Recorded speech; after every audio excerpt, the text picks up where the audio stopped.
주셔서 너무 감사드립니다. 저는 잠수함 도쿄 콜렉티브의 박진이라고 하고요. 이번 인식주간 7개 섹션을 기획했는데 아마 가장 기대되면서도 이게 안 되는 말이 여기 하나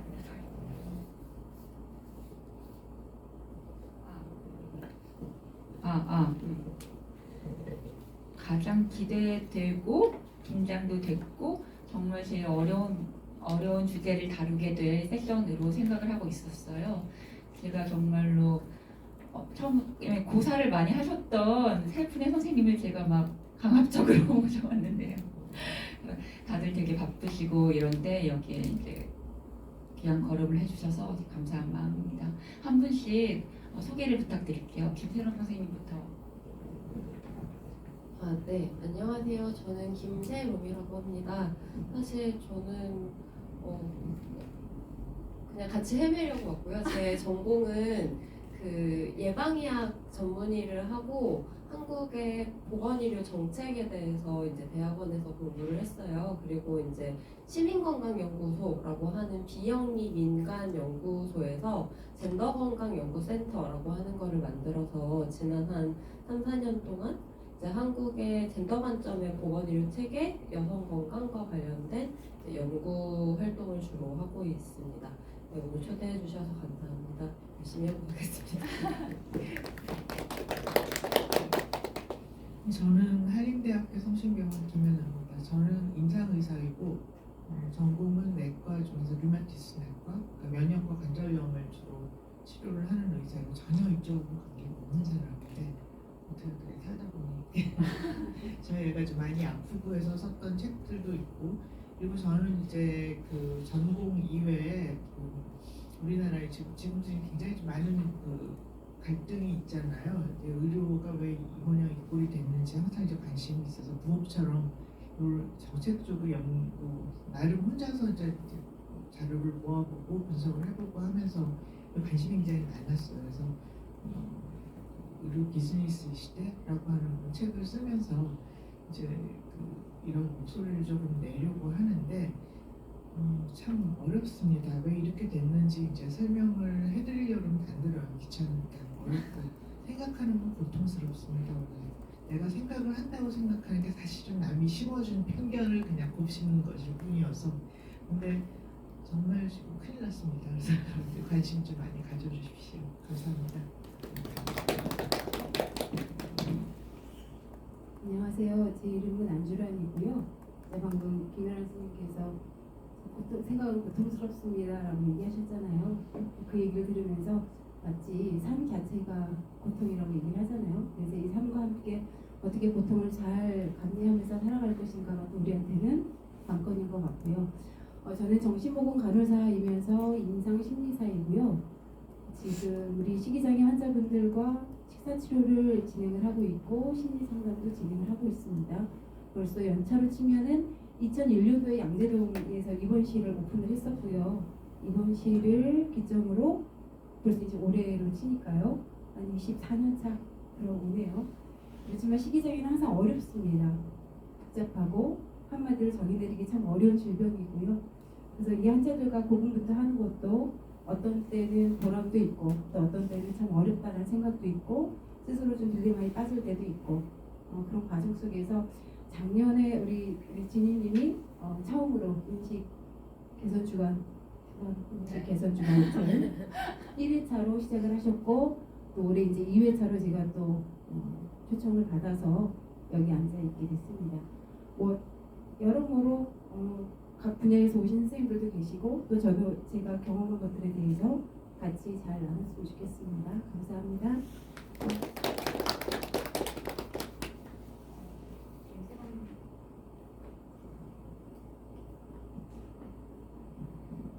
김세론 선생님을 제가 알게 된 거는 이분이 글을 되게 많이 쓰시고 대중 독자들을 위한 뭔가 의료 정책에 관한 여러 가지 글을 쓰시고 또 이번에는 헬스 소셜리스트 클럽이라는 그런 커뮤니티에서 최근에 일어나고 있는 이슈라든가 이런 거에 관해서 많이 글을 쓰고 계셔서 그래서 제가 다짜고짜 연락을 드려서 알게 됐고요.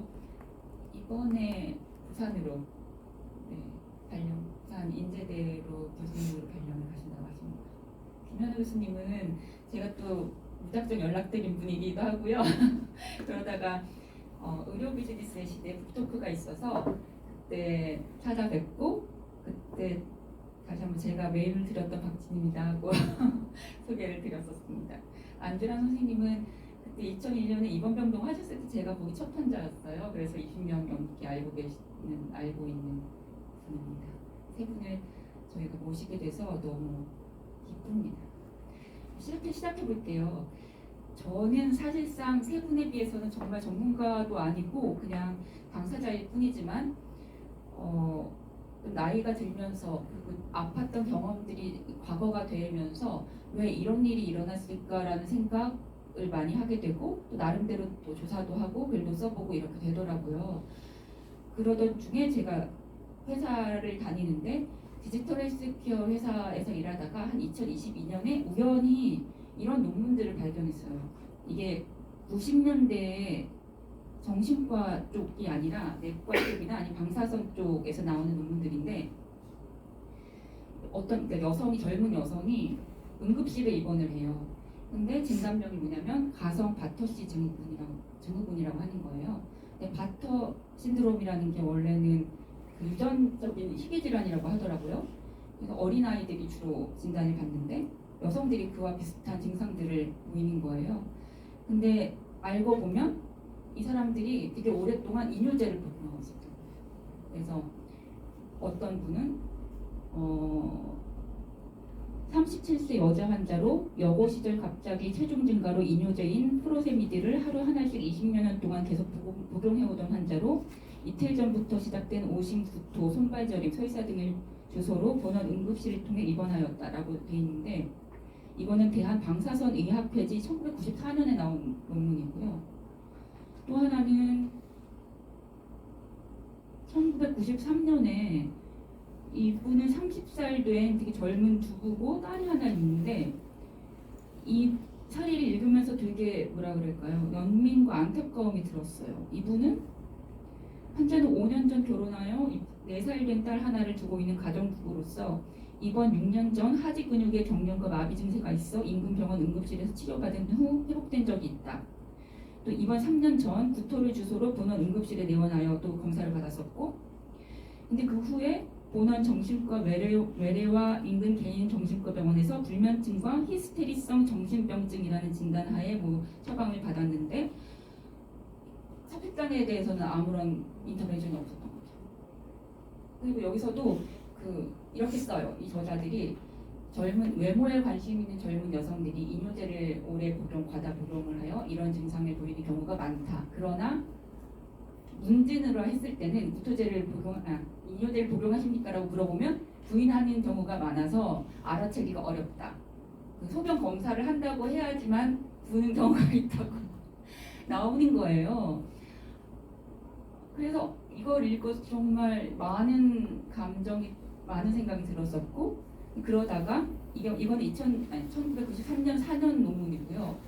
아마 우리나라에 처음으로 섭식장애 전문 클리닉이 생긴 게 95년일 거예요. 그때부터 시작해서 98년 90년대 중후반에 개인 병원들이 생기기 시작했고 입원병동은 90년대 말에 백병원에서 먼저 시작하셨지 않을까 생각이 들어요. 이영호 선생님이 쓰신 99년도 논문도 있고 그리고 백상은 2001년에 개원을 하셨었고 근데 지금 상황은 아직도 섭식장애 치료는 그때 처음에 개원하셨던 1세대 분들이 주로 아직 계시고 앞에서 물러나지 않으신 분들이 아직 계시고 새로운 좀 더 발전된, 좀 더 개선된 치료 환경은 나타나지 않고 있다고 봐야 될 것 같습니다.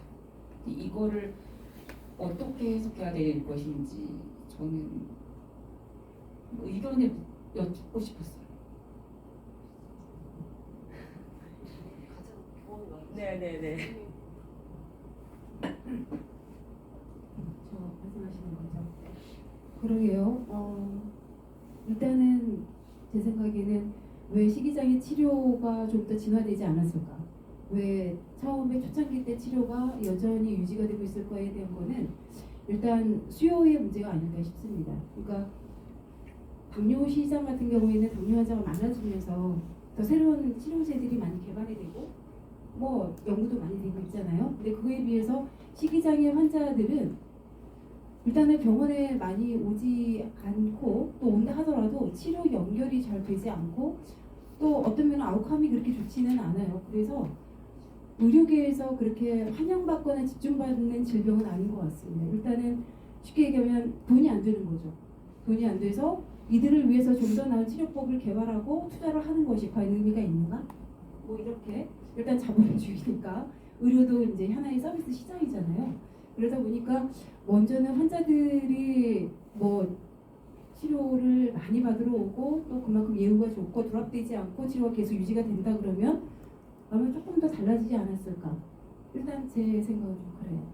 그래서 제가 그 입원실에서 저희 환자들 입원 치료할 때 가장 중요한 거는 재섭식이잖아요. 재섭식을 시켜야지만 일단 기본적으로 베이스가 만들어지는 거니까 그 위에 이제 뭐 심리치료든 뭐 이렇게 효과를 좀 볼 수 있는 건데 그런 부분에 있어서 여전히 그 베이스를 치는 치료 자체가 지금도 여전히 좀 어려우니까요.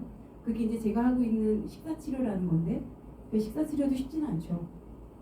하다가 뭐 그만두기 일수고 또 개입 그러니까 들어오는 것 자체도 너무나 어렵고 또 부모도 어려워하고 환자분도 어려워하고 이러니까 진행이 끝까지 가는 환자들이 사실은 손을 꼽을 정도라고 봐야 될 것 같아요. 그때 입원실에서 들었던 얘기가 그 막내 간호사 선생님이 대병원에서 오셨던 분인데 저희가 밥을 잘 안 먹으니까 제가 저희 때문에 힘드시죠? 그랬거든요. 그랬더니 아니야 전에는 뭐 식판 날아가고 면빵 때리고 난리가 났어요. 아 네 우리는 착한 거구나. 기억이 납니다. 굉장히 힘들죠 흡식장애 치료가. 근데 이게 수요라고 그러니까 눈에 보이는 수요가 없어서 국가적으로 어떤 정책이나 이런 게 없다고 봐야 될까요? 그러니까 개인 병원이 하다 보니까 개인 병원이 생기면 치료받을 수 있는 데가 생기고 없어지면 없어지고 이렇게 되더라고요. 그런데 사실은 개인병원에서 환자분들을 치료하는 게 약물 치료, 상담 치료 그 외에는 딱히 없죠. 그리고 식이장애라는 것도 치료라는 게 영양이 회복이 되면서 심리적인 부분을 다뤄가면서 그 과정에서 약물이 필요하면 약물을 쓰고 이렇게 진행을 해야 되는 거라 이거 말고 또 다른 치료법이 더 필요할까라는 것. 물론 이제 가족 치료도 하고 뭐 부모교육도 시켜야 되고 이런 부분도 있겠지만 글쎄요 안 하고 있는 건 아닌데 하는 사람이 더 많지가 않다. 그러니까 식사치료도 사실 하는 사람이 없잖아요. 제가 알기로는 저 혼자 하는 것 같은데 그러다 보니까 저 혼자 해도 사실은 환자가 그렇게 많지는 않거든요. 그러니까 충분히 약물 치료를 하고 상담 치료하는 건 환자분들이 기꺼이 원합니다. 음식적인 부분은 다루지 말고 심리적인 부분만 다뤄주세요. 약만 주세요 하는 분들은 꽤 많아요. 그런데 그렇게만 해서 식이장애가 좋아지는 건 한계가 있고 또 근본적으로 심리적인 부분을 접근한다 하더라도 영양적인 문제가 해결되지 않으면은 효과가 100을 넣었을 때 한 20-30밖에 안 나오는 정도라고 저는 판단을 좀 하고 있어요. 네.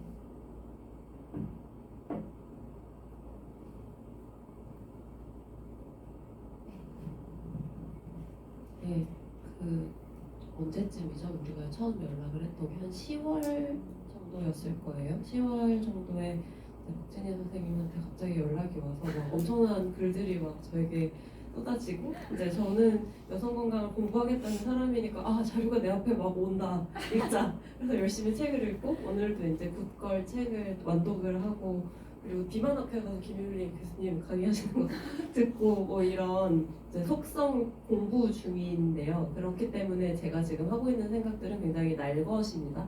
근데 그럼에도 불구하고 저는 한국 보건의료 체계가 제 이제 공부 대상이라고 생각을 하니까 그 관점에서 이제 이야기를 하면 이제 아까 그 어쨌든 의료도 모종의 시장이고 서비스고 수요가 충분히 나오지 않고 구매력이 안 돼서 시장이 안 크는 것 같다. 약간 이런 식으로 이제 말씀을 해주셨는데 사실 이제 이게 어떤 모종의 질병이고 치료가 필요한 어떤 그 상당한 수준의 인구 집단의 질병 부담이 있는 병이다 이렇게 생각을 하면 정부는 사회는 왜 이것에 대한 공적 자원을 분배하지 않았을까 뭐 이런 질문이 되잖아요.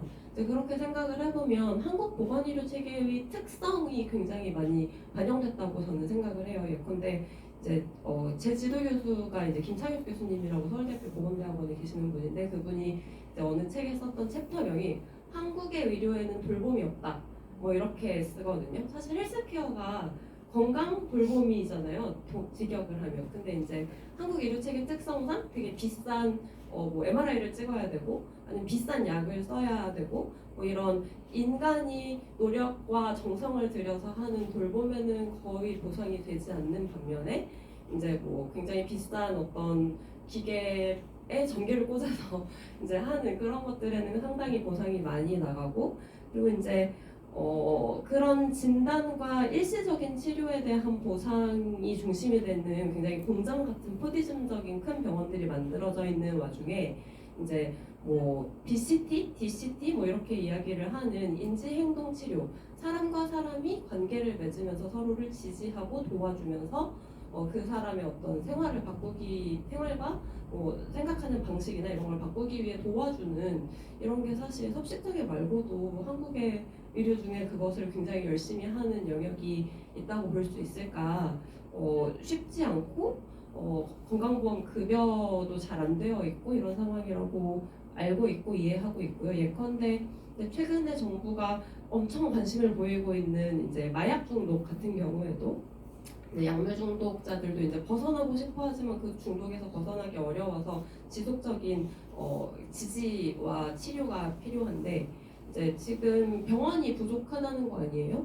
근데 충분한 서비스를 제공할 수 있는 의료기관이 없고 전문가가 없고 여기서도 마찬가지로 아주 소수의 병원들만 그 서비스를 제공할 수가 있어서 이제 심지어는 다 비급여로 본인이 입원을 하고 싶어 해도 자리가 날려면 오래 기다려야 되고 100% 남자 병동으로 운영이 되다가 최근에 여자 환자들 받기 시작했다고 하는데 이제 그 돈이 다 마련이 되어도 이제 몇 달을 기다려야 자리가 난다고 하더라고요.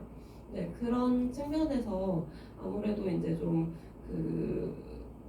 뭐 이제 너무 넓은 이야기를 하기는 좀 그렇지만 이제 어쨌든 의료 체계라고 하는 게 구매력이 올라오는 동시에 건강보험이라고 하는 공적 제도가 자리를 잡으면서 어떤 특정한 모양새가 갖추어지는 것인데 이제 그 영국 같은 데서 이제 국가 보건 서비스가 이런 환자들이 여럿 있으니까 이 환자들은 다른 정신과 환자들이랑 좀 양상이 다르니까 모아서 이렇게 저렇게 치료를 해볼까 이런 궁리를 해보았던 것과는 다르게 이제 이제 알코올 중독, 약물 중독도 마찬가지였고 정신과 입장에서는 그 환자들이 돈은 안 되고 치료는 잘 안 되고 좌절감은 많이 주는 그런 상황에서 이제 여러 환자들 중에 그쪽에 초점을 맞춰서 무언가를 발전시켜 나가기가 상당히 어렵고 거기에 대해서 특별히 정부나 공적인 지원이 이루어지지도 않고 뭐 이런 상황이 계속해서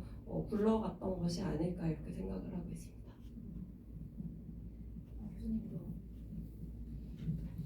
저는 아까 케이스를 읽어주셔서 케이스를 읽어줄 때 말씀 들리세요? 아니요. 이걸 일단 이거 아니 안 틀어졌나요?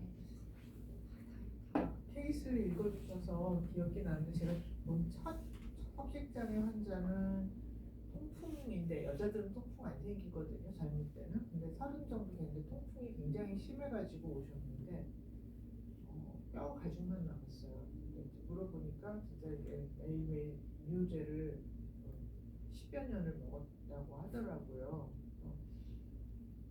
뭐 이럴 수도 있네 하고 저도 이제 케이스 보고를 썼는데 받아주지를 않았어요.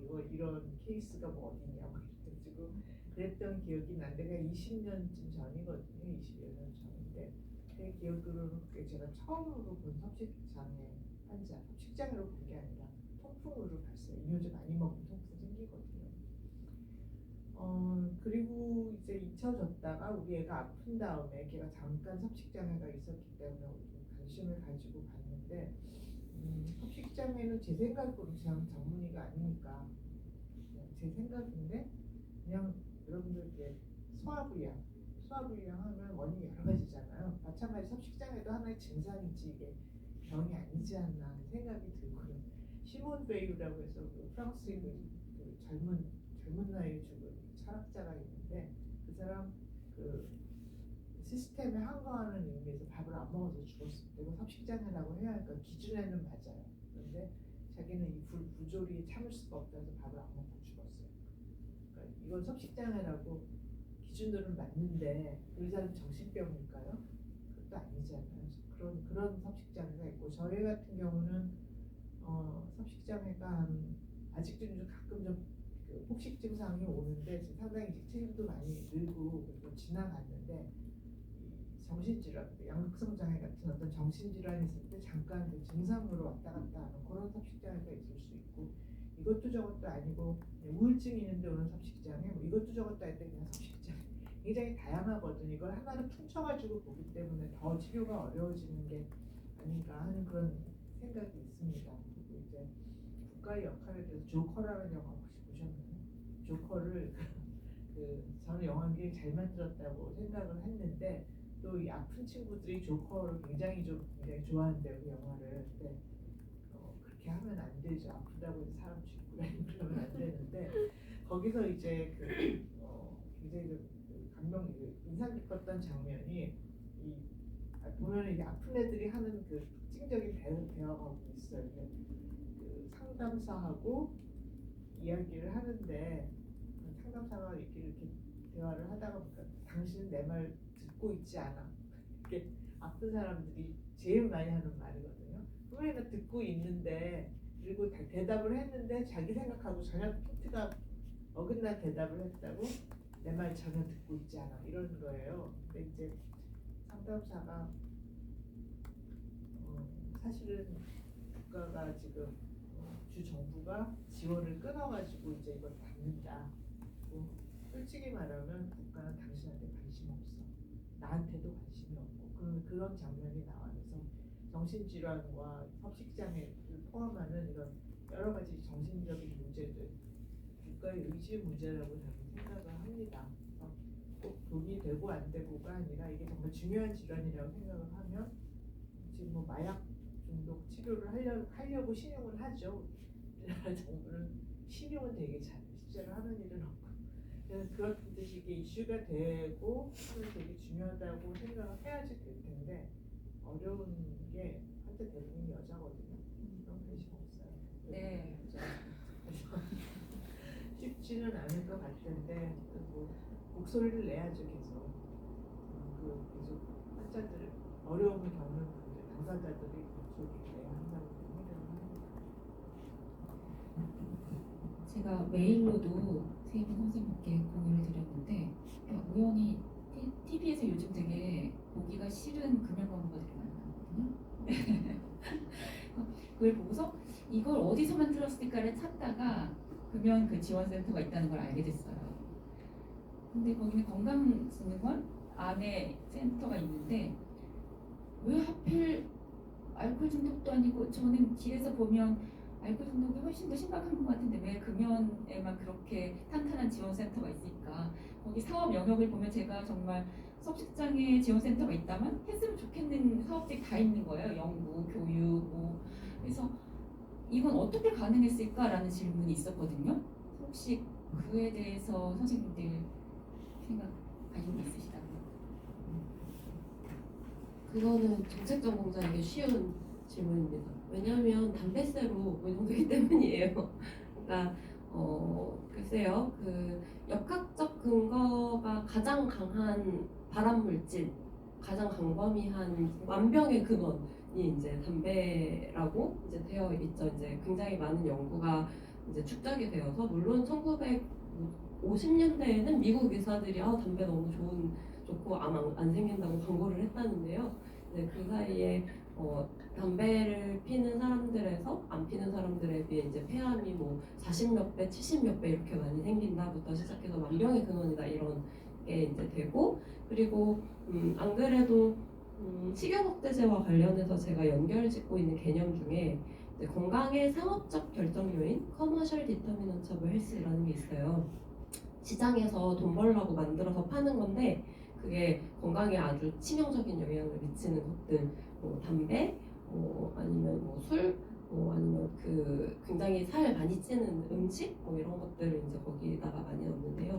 그래서 이제 건강 증진 기금이라고 하는 그 고유 목적세를 담배에다가 붙여서 팔아요. 그래서 그 담배의 원래 원가보다 이제 세금이 더 많고 그 세금의 상당 부분이 그런 건강 증진 기금, 그 중에 일부는 이제 건강보험료로도 이제 넘어가게 되어 있고요. 근데 이제 그러면 아니 담배세를 이렇게 걷었으면 담배를 피는 사람들한테 써야 될 것 아니냐, 뭐 이런 아규먼트가 당연히 생기겠죠. 한국의 끼견자 연대 뭐 이런 것들이 있고 거기서 막 소송하고 있는 거 아세요? 이제 어쨌든 그런 이런 그 예산과의 연결성 때문에 그렇게 된 경향 1번. 그리고 이제 사실 술보다 담배가 여러 역학 연구에서 훨씬 더 많은 질병의 원인이 되고 사망의 원인이 된다고 알려져 있는 점, 뭐 이런 것들이 이제 답일 것 같은데요. 근데 사실 이게 궁금하신 건 아니셨을 것 같고, 근데 이 담배와 술과는 조금 굉장히 다르잖아요. 지금 구조가 그런 점에서 이런 그 당신들이 세금을 냈으니까 그 돈으로 치료를 위한 무언가를 만들게, 뭐 이런 식의 그 보상 논리가 이제 꼭 좋은 것 같지는 저는 않습니다. 그럼 저희는 그러면 식품에 붙여야 되나요? 어떻게 해야 되나요?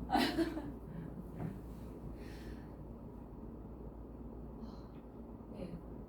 우리나라의 그 전통적인 그 생각, 선입견도 참 어려운 것 같은 게 굉장히 짧게 압축 성장했잖아요. 그래서 우리 어릴 때는 없어서 못 먹는 사람이 많잖아요. 근데 밥을 안 먹어? 이런 생각들이 기운들 굉장히 많거든요.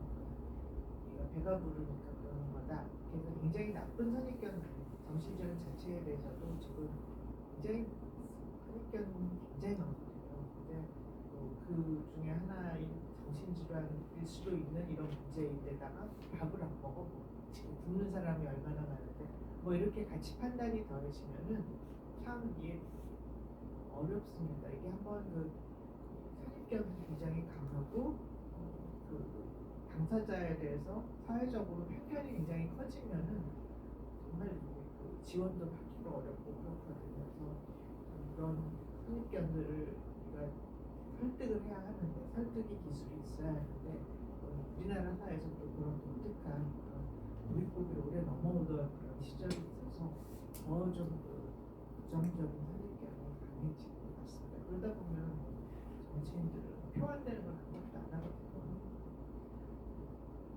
이런 거 했다가 괜히 이런 거 하겠다고 했다가 괜히 아니 저 배불러서 생기는 병을 뭘 지원을 해주냐는 들고 일어나는 사람들이 있잖아요. 효과입니까? 이런 거 계산을 해야 이제 좀 복잡합니다.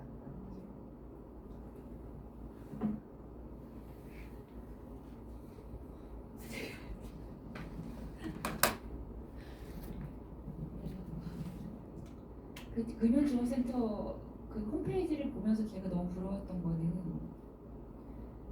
정말 국가적으로 그런 센터라도 있으면 지금 일반 정신과에 있는 석식장이라도 가면 잘 모른다고 솔직하게 말씀하시는 분도 계시고 잘 모르세요. 석식장에는 뭐 전문적으로 특별하게 공부를 하신 분이 아니면. 그래서 사실상 제가 이 세션 제목을 그렇게 짓기도 했지만 석식장애가 있으면 치료를 받으세요라고 하지만 어디서 치료를 받느냐는 그런 물음이 막 튀어나오더라고요. 지난번에 두 번째 날에 당사자 가족 세션에 오셨던 선생님 같은 경우도 그분도 의사 선생님이신데 그분이 사는 광역시에도 석식장애 전문가가 없으니까 서울에만 있으니까 그분도 딸을 전문센터에서 치료받게 하지 못하셨다고 얘기를 하셨거든요. 근데 보면 이게 동아시아에서도 홍콩이나 대만 이런 데도 협회, 학회 뭐 다 있고 일본도 학회도 있고 협회도 있고 또 한라인도 전화로 24시간 상담할 수 있는 핫라인도 있고 또 이제는 약간 그 지원센터 치료의 내비게이션을 해주는 지원센터가 현마다 생기고 있거든요. 근데 우리나라는 왜 특히 이렇게 아무것도 안 생길까도 그렇고 그 일본 그 협회 분이나 아니면 교수님들하고 줌 미팅을 몇 번 했어요. 저희 이진솔이라는 친구가 일본어를 잘해서 저희가 연락을 드려서 줌 미팅도 하고 했는데 저희 상황을 얘기를 하면 다들 못 믿겠다는 표정으로 막 입을 떡 벌리고 놀라시면서 한국 선진국 아니었습니까? 이렇게 말씀하시고 일본 10년 전 같다고 얘기할 정도로 그래서 저희는 어떻게 이럴 수 있을까라는 그 여성에 대한 존중이 없는 게 동아시아에서 우리가 우리가 최고인가라는 생각도 했어요. 어떻게 보시나요? 제가 얘기할까요? 네네. 제가 얘기. 네네네. 글쎄요. 일본은 우리나라하고 같지만 굉장히 다른 사회입니다. 그래서 항상 일본 가면 느끼는 게 그 식장의만이 아니에요. 이제 르마티스네과라고 돈 되게 못 버는 거거든요. 검사 저희는 환자 잘 보면 검사할 필요가 없어요. 많지만 더 진단을 할 수가 있는데 검사 싫어하죠. 검사 많이 내고 비싼 거 사진도 많이 찍고 그래야 하는데 그래서 이제 일본 교수하고 우리나라 르마티스 내과 의사 몇 명이라고 기자가 그 일본보다 0이 하나가 적어요. 일본은 2배인데 의사가 르마티스 내과에서 10배거든요. 그러니까 이거 하나가 아니에요. 그래서 왜 이렇게 우리나라 의료가 자본 오리엔티드가 됐는지 계속 좀 고민하는 건데 국가가 너무 할 일이 없습니다.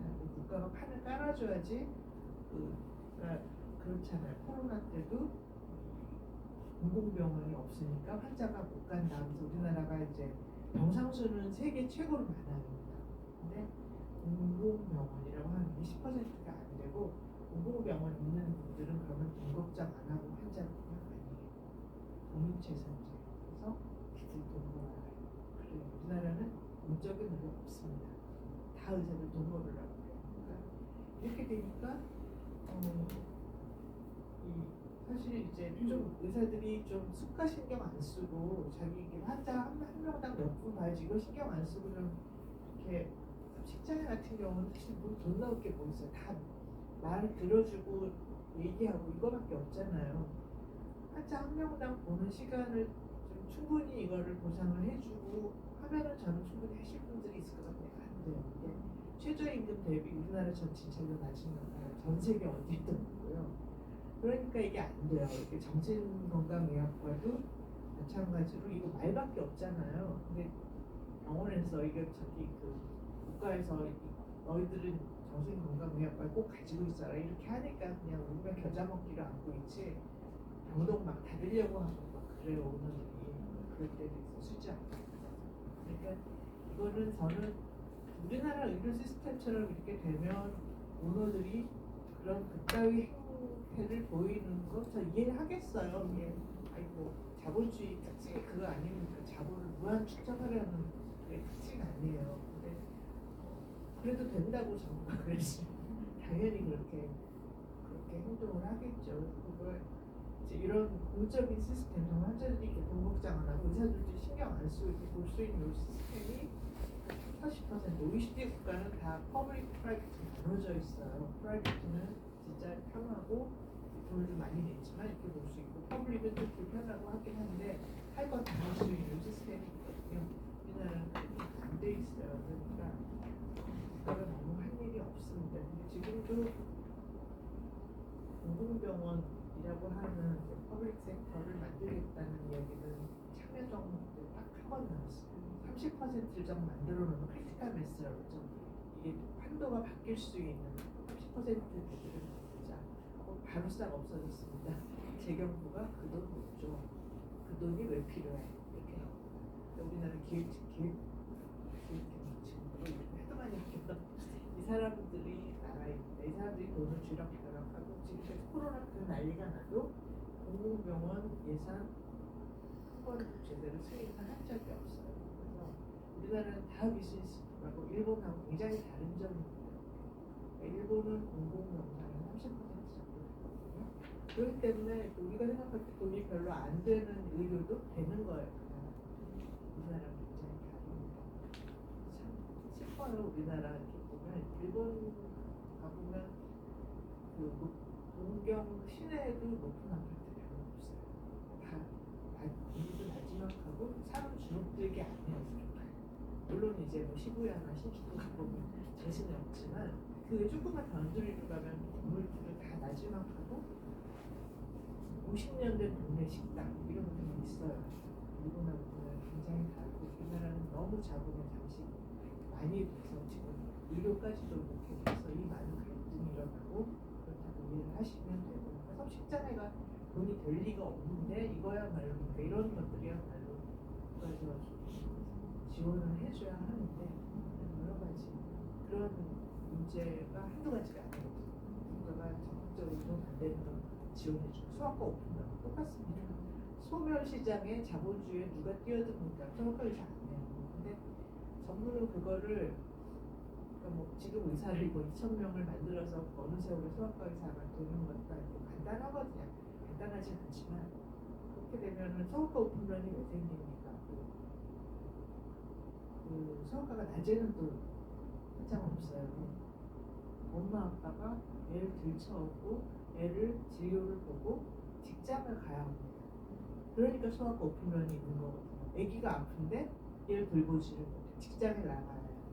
그래서 수학과 오픈런이 생기는 건데 정작 이렇게 아픈 애를 두고 병원 가서 직장에 나가서 일을 해야 하는 부모의 노동력으로 제일 많이 수지 맞는 사람들은 수학과 오픈런에 관심이 없어요.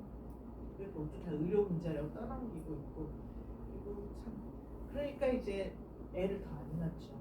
인구 소멸이 되고 또 수학과 더 안 생기고 이런 거잖아요.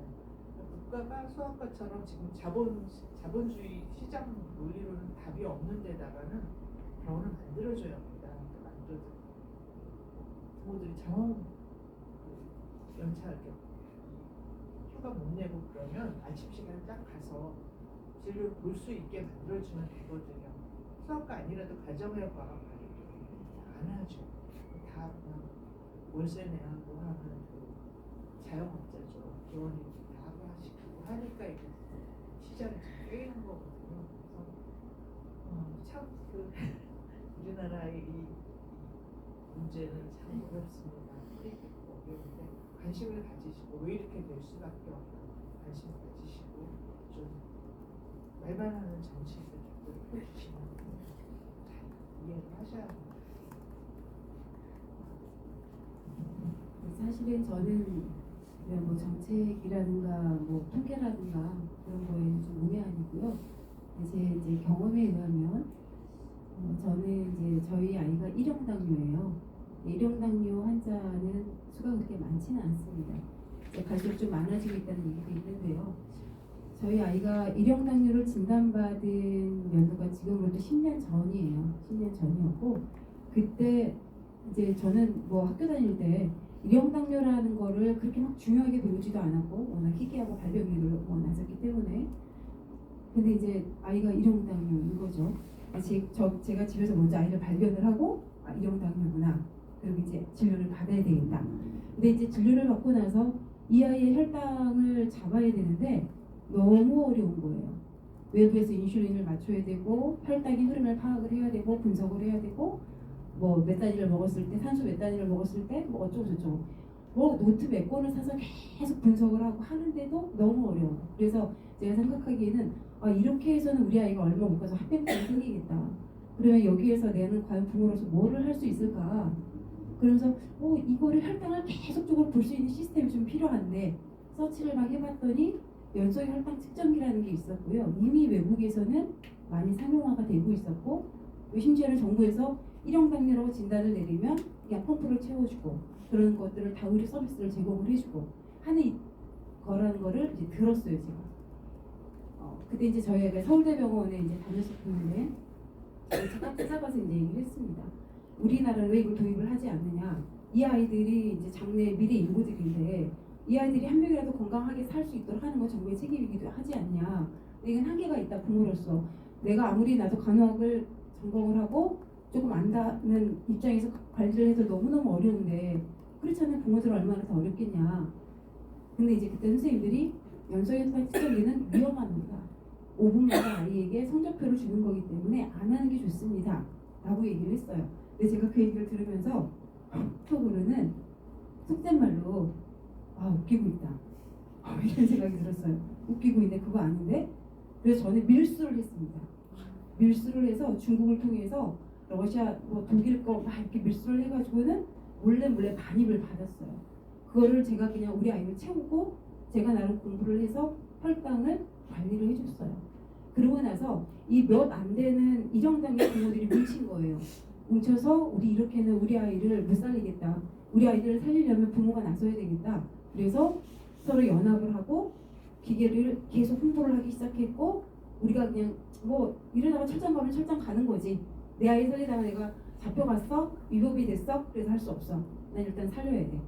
이렇게 해서 이제 엄마들이 뭉치기 시작을 했고 국회를 가서 저희가 이제 저희의 목소리를 냈고 그래서 이제 뭐 건강보험 뭐 과장님도 모시고 국회의원도 누구 좀 몇 명 모시고 이렇게 해서 법이 통과가 됐어요. 법이 통과가 돼서 재작년부터 이게 이제 법적으로 수입이 허가가 됐고 판매가 됐고 보험 혜택도 받고 이제 3월부터는 보험 혜택이 더 늘어난다고 얘기를 하거든요. 그럼 현재적으로는 일형당뇨 아이들이 더 많을까? 식이장애 아이들이 더 많을까? 당연히 식이장애 환자분들이 더 많죠. 그럼에도 불구하고 지금 제가 센터를 하고 있지만 센터는 보험이 전혀 되지 않습니다. 다 그냥 정말 비보험으로 돈을 다 지불하셔야 되는데 그 비용이 저렴하지 않아요. 그러니까 치료를 들어오겠다라는 의지가 있어도 생각이 있어도 문턱이 일단 높고 그걸 유지하는 것 자체도 너무 어렵고 그러니까 여러모로 너무 난황인 거예요. 그러니까 저희가 지금 야 이거 정부가 잘못됐어. 나라의 어떤 의료 시스템이 너무 이거는 안 좋아 라고 얘기를 하고 판단을 하고 있지만 정말 중요한 거는 그럼 이제 어떻게 할 건데? 우리가 어떻게 할 수 있는데? 이게 더 집중이 되는 게 아닌가. 그러면 가장 좋은 거는 환자분들과 보호자들이 힘을 뭉쳐야 되는 거고 목소리를 내야 되는 건데 이걸 안 하려고 한다는 거예요. 이걸 하려고 하는 분들이 소수이고 왜냐하면 창피하다고 느끼는 분들이 많아요. 식이장애 창피해. 어디 가서 그런 말 하지 마. 의지가 없어서. 아까 얘기하셨지만 없어서 못 먹는 북한이나 아프리카를 생각해봐. 넌 죄지는 거야. 먹고 토하는 게 무슨 짓이야. 한 달에 100만 원 거뜬히 복식 비용으로 나가고 그래도 이거를 그냥 하나의 의지가 부족한 쪽으로 몰고 가기 때문에 심각한 질병으로 지원을 해줘야 되고 환자 수가 많아질수록 우리나라 국민이 건강하지 않다라는 거를 나라에서는 잘 자각하지 못하는 거죠. 그래서 물론 뭐 질병 코드부터 시작해서 여러 문제들이 있겠지만은 먼저는 뭉쳐야지만 되는 거고 우리의 목소리가 얼마나 잘 어플이 될 수 있도록 누구 하나가 협회를 만들고 총대를 메고 해야 되는데 사실은 그도 쉽지 않다는 거예요. 그게 가장 현실적인 부분이 아닌가 그런 생각이 듭니다. 저는 안 부끄러운데요. 그렇게.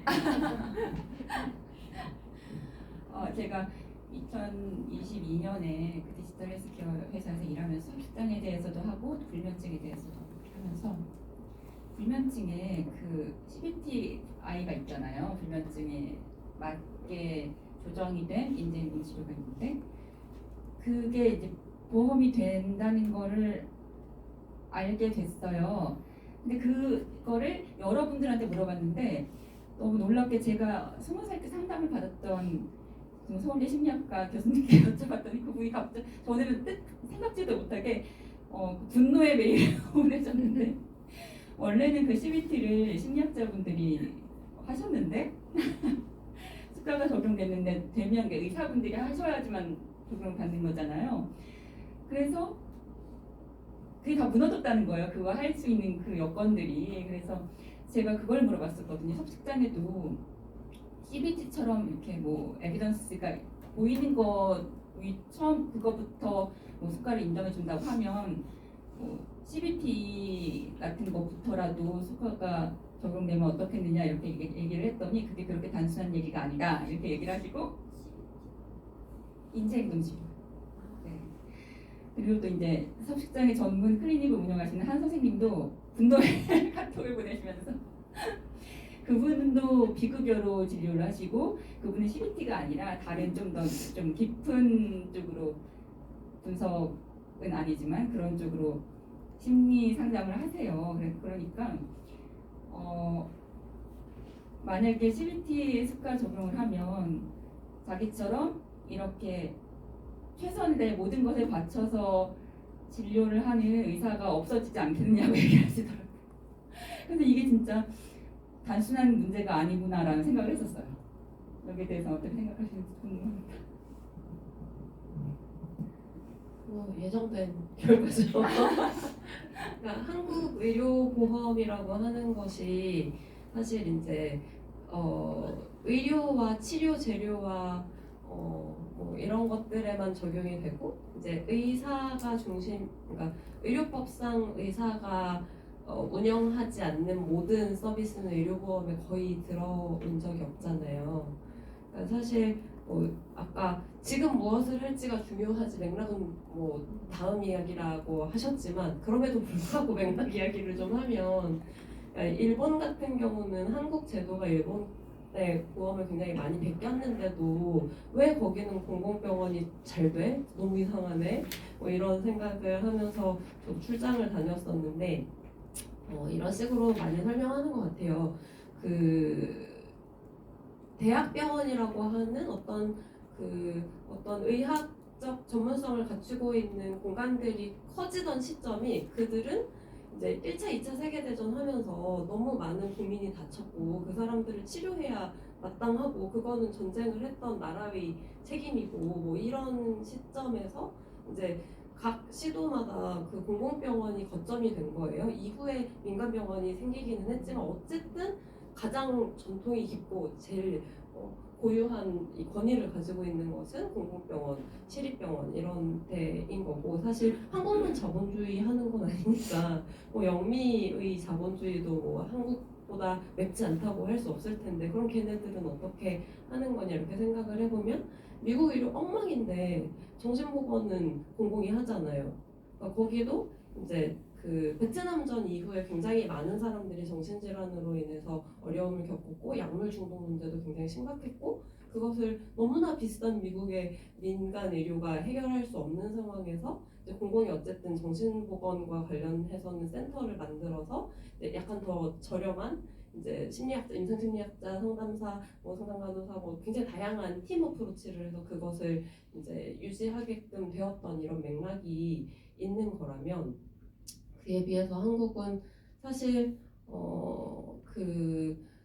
이제 보건소 옆에 이제 요즘 보시면 이제 자살 예방 뭐 이런 거 하는 정신보건센터들이 하나씩 막 생겨져 있잖아요. 근데 이제 거기서 정신과 의사를 당연히 고용 못하죠. 너무 비싸고 정신과 의사들이 거기서 일하고 하기 어려우니까 그래서 이제 저는 사실 그 현실에 대해서 잘 몰라서 함부로 말하면 안 되지만 예컨대 레지던트 2년 차인 저희 학교 후배가 누나 나 아무것도 모르는데 내가 거기 가서 모든 걸 해야 되나 어떡하면 좋아 뭐 이런 뭐 이런 이야기를 하는 지역들도 뭐 당연히 있을 거고 그 사이에 뭐 좋아지기야 했겠지만 그러니까 사실 한국이라고 하는 나라가 건강권을 보장하기 위해서 만든 이런 제도들이 굉장히 그러니까 속전속결에 굉장히 이렇게 허술한 부분이 많고 그 와중에 사실 의사에게만 허용되어 있는 것들이 너무나 많아서 그리고 팀 어프로치를 하기에 굉장히 어려운 또 행위별수가 체계이기 때문에 이제 여러 가지 문제들이 여기저기 걸려가지고 다 하기가 어려워지는 이런 상황이라고 전혀 발전적이지 않은 이야기를 길게 하였습니다. 네. 저 같은 경우는 얼마 전까지 다녔던 회사는 치과 쪽이었거든요. 또 제가 해외 마케팅이어서 미국 치과 시장을 계속 공부를 했었어요. 그래서 미국에서 치과 위생사로 활동을 하시고 다시 한국에 오신 분하고 같이 작업을 했는데 그분 말씀으로는 미국 치과에 취직을 할 때 그러니까 치과 위생사가 어떤 행위를 한다. 그러면 여기에 대해서 몇 대 몇으로 나누어서 위생사가 급여를 받는다고 하더라고요. 그러니까 이런 게 된다는 거예요. 이런 것들도 저는 궁금했어요. 왜 우리는 다른 나라는 또 어떨까 또 궁금해요.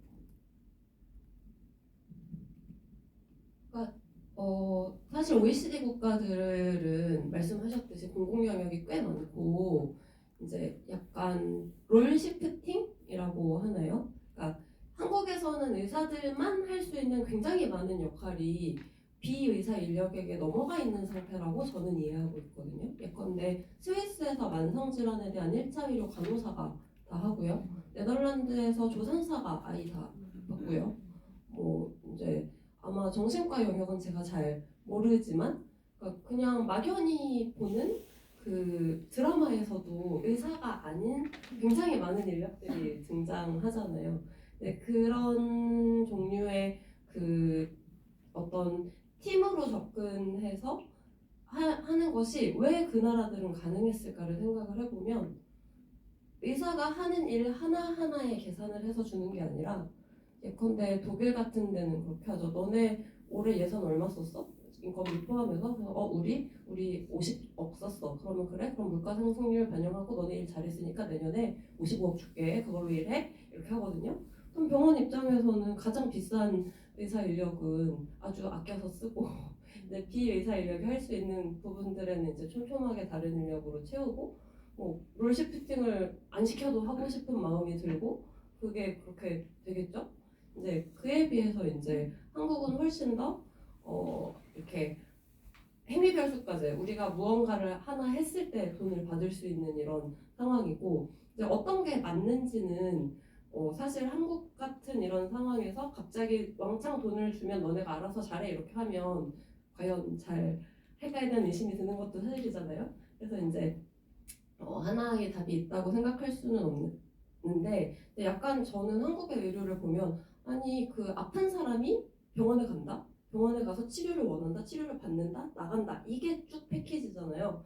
그러면 내가 레스토랑에 가서 밥을 먹어요. 그러면은 밥을 먹은 거에 대해서 돈을 받아야 되는데 토마토 15원, 양상추 25원, 소고기 3만 원, 뭐 이렇게 재료별로 재료도 이제 하나하나 썰어가지고 그거마다 가격을 주니까 약간 그래? 그러면 이게 요즘 가격이 양상추만 드세요? 이렇게 이런 식의 끊임없는 비틀림이 발생하고 있다고 생각을 하는데 이 역시도 답이 없는 얘기라서 죄송합니다.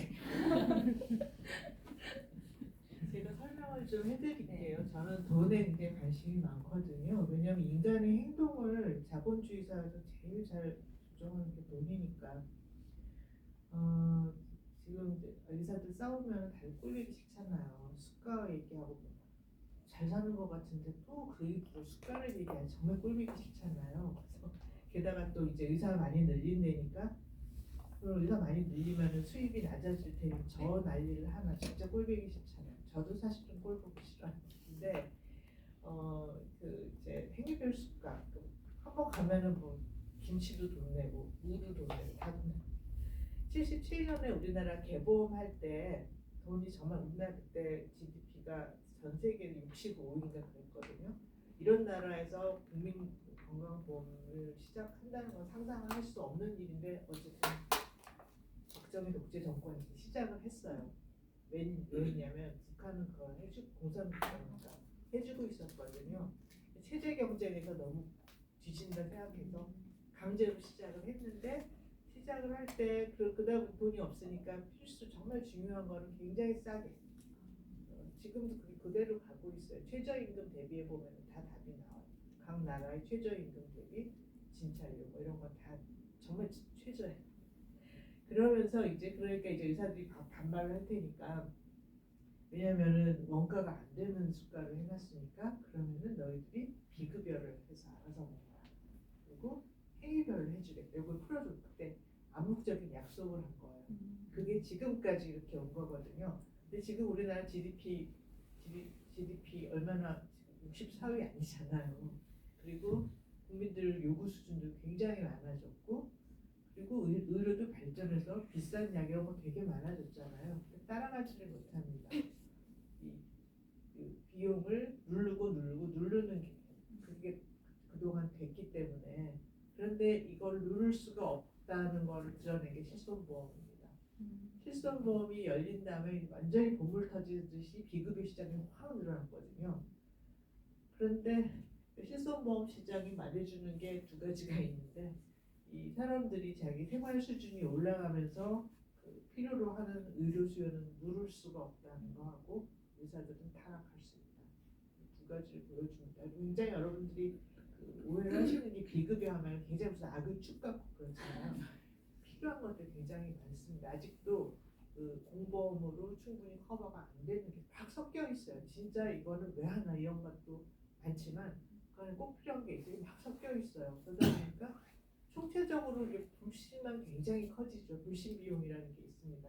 불신 비용이 이렇게 커지고 의사를 못 믿으니까 사람들이 큰 병원에 갈 수밖에 없어요. 여기는 진료 시간 3분 진료, 불친절한 건 다 똑같은데 여기 가면 왠지 로비가 번쩍번쩍하고 기계도 많고 왠지 그 신전에 딱 들어가는 느낌이잖아요.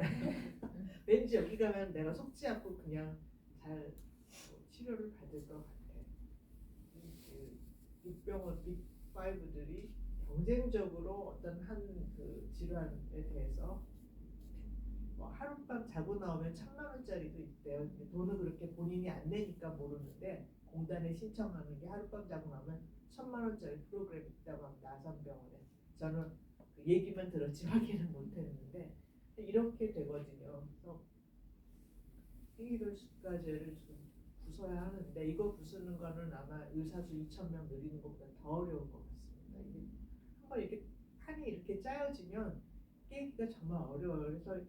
그래서 그 참여정부 때 퍼블릭 시스템 30%를 마련해야 한다는 얘기 그래서 나오는데 그래야지 이 판이 좀 바뀌지 지금처럼 그 비급여해서 아직도 그 필수 의료 소위 필수 의료라는 진짜 그 원가 이하로 유지되는 이거를 하면은 할 수가 없으니까 비급여를 끼워가지고 수치를 맞추는 이런 시스템을 아직도 유지하고 있는 상황에서 이거 판을 깰 방법이 없거든요. 국가가 책임지고 이만큼 우리가 해서 완전히 판도를 바꾸겠다. 지금 돈 걱정 안 하고 좀 지휘할 수 있게 하겠다. 이거를 앞장서서 해야 하는데 그건 절대로 안 할 겁니다. 지금 정부는 물론 안 할 거고 문재인 정권 때도 그 얘기는 싹 빠졌어요. 한 번도 그 재정 마련. 저는 정치인들이 무슨 한 얘기를 할 때 뭐 거짓말 얼마나 잘해요. 돈 가져와 이 얘기인데 뭐 10조를 또 뭐 어디서 격출해가지고 필수의료 살리겠다. 작년에 살림 잘못해서 57조 빵꾸 낸 사람이 10조를 또 어디서 가져오겠다고 말을 하시는 건지 입으로 한국은행은 안 될 텐데 굉장히 그 정치인들 말하는 거 믿지 마세요. 예산을 봐야 하는데 참 우리나라 국민들 고달프죠. 그러고 보니까 먹고 살기도 바쁜데 정치인이 거짓말 하나까지 채취하는 게 굉장히 힘든데 그래서 우리나라 의료에서 불신의 문제 이거 너무 크기 때문에 참 어렵습니다. 저는 굉장히 실손보험이 완전히 세상을 평정한 다음에 진짜 건널 수 없는 강을 이미 건넜다고 저는 기관적으로 보는데 그래도 어떻게 계속 얘기해야지 이렇게 해서 고쳐야 한다 계속 얘기해야지 어떻게 해요. 참 그게 어렵습니다. 근데 다들 아셔야 해요. 아셔야지 고칠 수 있지 그냥 저 도둑놈 저 돈만 이렇게 하면은 아무것도 바뀌지 않고요. 이제 이렇게 되면은 이제 돈은 지금은 누가 제일 많이 가져가냐면 의료비에서 제약회사 그다음에 의료자본가 이제 제일 많이 가져갑니다. 의사들은 점점 가져가는 몫이 이렇게 적어지고 있는 거예요. 그렇게 이해를 하시면 됩니다. 그래서 저도 진짜 그 병원에서 그 너네과 수입 얼마 뭐 이런 거 신경 안 쓰고 좀 진료를 좀 했으면 좋겠어요. 물론 신경 안 씁니다. 저는 신경 안 쓴 지는 오래됐는데 그래도 남들이 알면 기분 나쁘잖아요. 제가 열심히 일하고 환자 정성껏 보는데 돈 못 번다고 남들이 알면 돈 못 버는 거 알라고 하면 기분 나쁘잖아요. 우리나라처럼 자본 축적의 가중치가 이렇게 높은 나라가 쿠바는 모르겠어요. 쿠바는 자본 축적의 가중치가 전혀 없는 나라거든요. 그러니까 의사 월급이 그 무슨 운전수 팁 받는 것보다 적은데 그래도 의사들이 존경을 받거든요. 그럼 또 살 수 있어요. 완전히 다른 사회니까. 근데 우리나라는 아니잖아요. 그러면서 돈 따진다고 또 욕먹고 하니까 좀 참 안 되긴 안 됐어요. 저도 의협은 참 싫은데 안 되긴 안 됐어요. 다른 말씀 해주실 선생님 계신가요?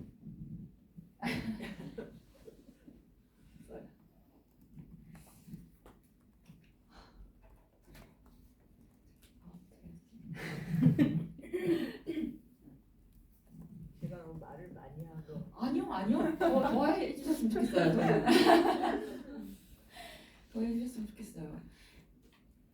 그래서 뭔가 모르겠어요. 어떻게 제가 이런 생각을 갖게 됐는지는 모르겠는데 뭔가라도 하고 싶고 할 수 있겠다는 생각이 언젠가부터 들었던 것 같아요. 미쳤나? 근데 어느 정도 나이가 들고 사회생활을 하고 하다 보니까 그러니까 이런 것 같아요. 어렸을 때 정말 힘들었던 이유 중에 하나는 세상이 현실 세계가 어떻게 돌아가는지를 전혀 모르고 거기서 내가 다른 사람들이 평균적으로 어떤 정도 능력을 발휘하고 내가 이 정도를 하면 된다는 걸 잘 몰랐기 때문에 어디에도 속하지가 않았기 때문에 더 힘들었던 것 같은데 이제는 거기서 많이 벗어나서 좀 자효능력 같은 게 많이 생긴 것 같아요. 그래서 그런지 이제는 예전하고 다르게 제 자신에 대해서는 생각을 안 하고 이런 질문이 머릿속을 꽉 채우고 있더라고요. 그래서 저는 되게 자유롭게 살고 있는데요. 뭔가 뭘부터 시작하면 좋을까 이런 생각을 되게 많이 하게 돼요. 지난 10월에 국감 때 저희가 남인순 의원 도움을 받아서 김윤주 교수님께서 나와가셔서 발표를 하셨거든요. 그래서 그때도 무슨 얘기를 먼저 하면 좋을까 이런 얘기를 많이 했었는데 처음에 어떤 것부터 어떤 정책부터 주장하는 게 좋을지 혹시 생각이 있으신지 궁금합니다.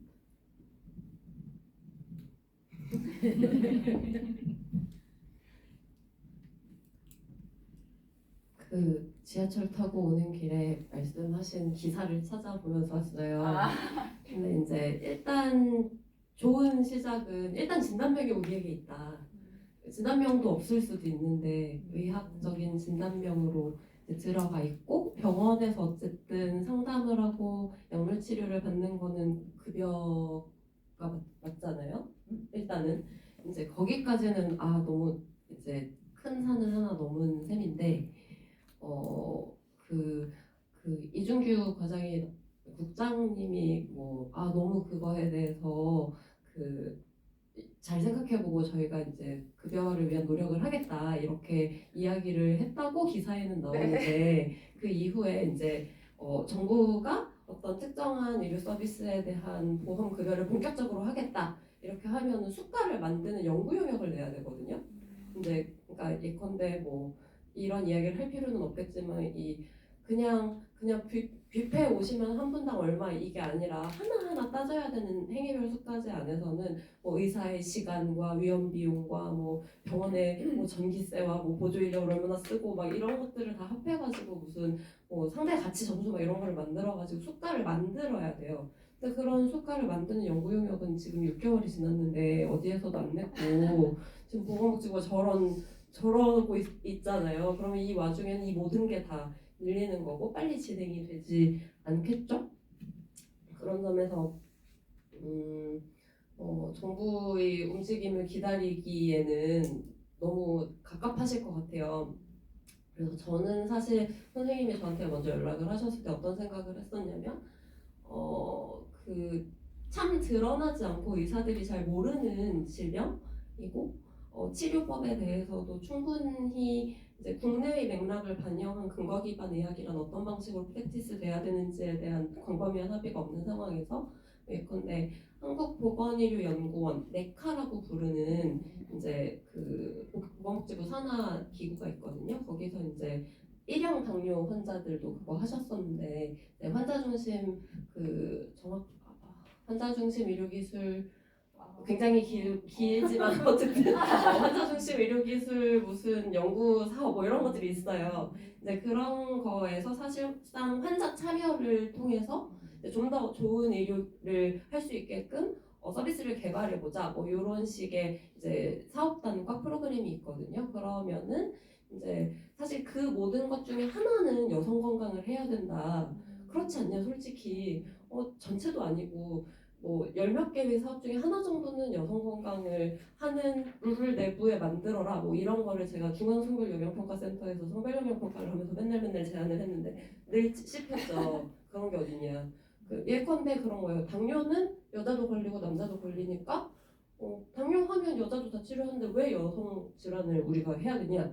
이제 이거는 모든 보건의료 영역에 적용되는 내용이긴 한데 이제 정말 이렇게 의지가 넘치는 우리 박진희 선생님이 계시니까 이제 환자와 전문가들 뭐 이렇게 우리 교수님이나 이제 이렇게 팀을 이뤄서 그런 한국의 의료 세팅에 맞춤하지만 이 한국의 섭식장애 환자들의 특성에 맞춤한 좋은 환자 중심 의료는 어떤 것이고 그거를 어떻게 개발할 수 있는지 이런 시범 사업을 만들 수 있는 기회는 제도 안에 있기는 한 것 같아요. 그래서 제가 주로 아는 게 그런 영역이라서 이 말씀을 드렸습니다.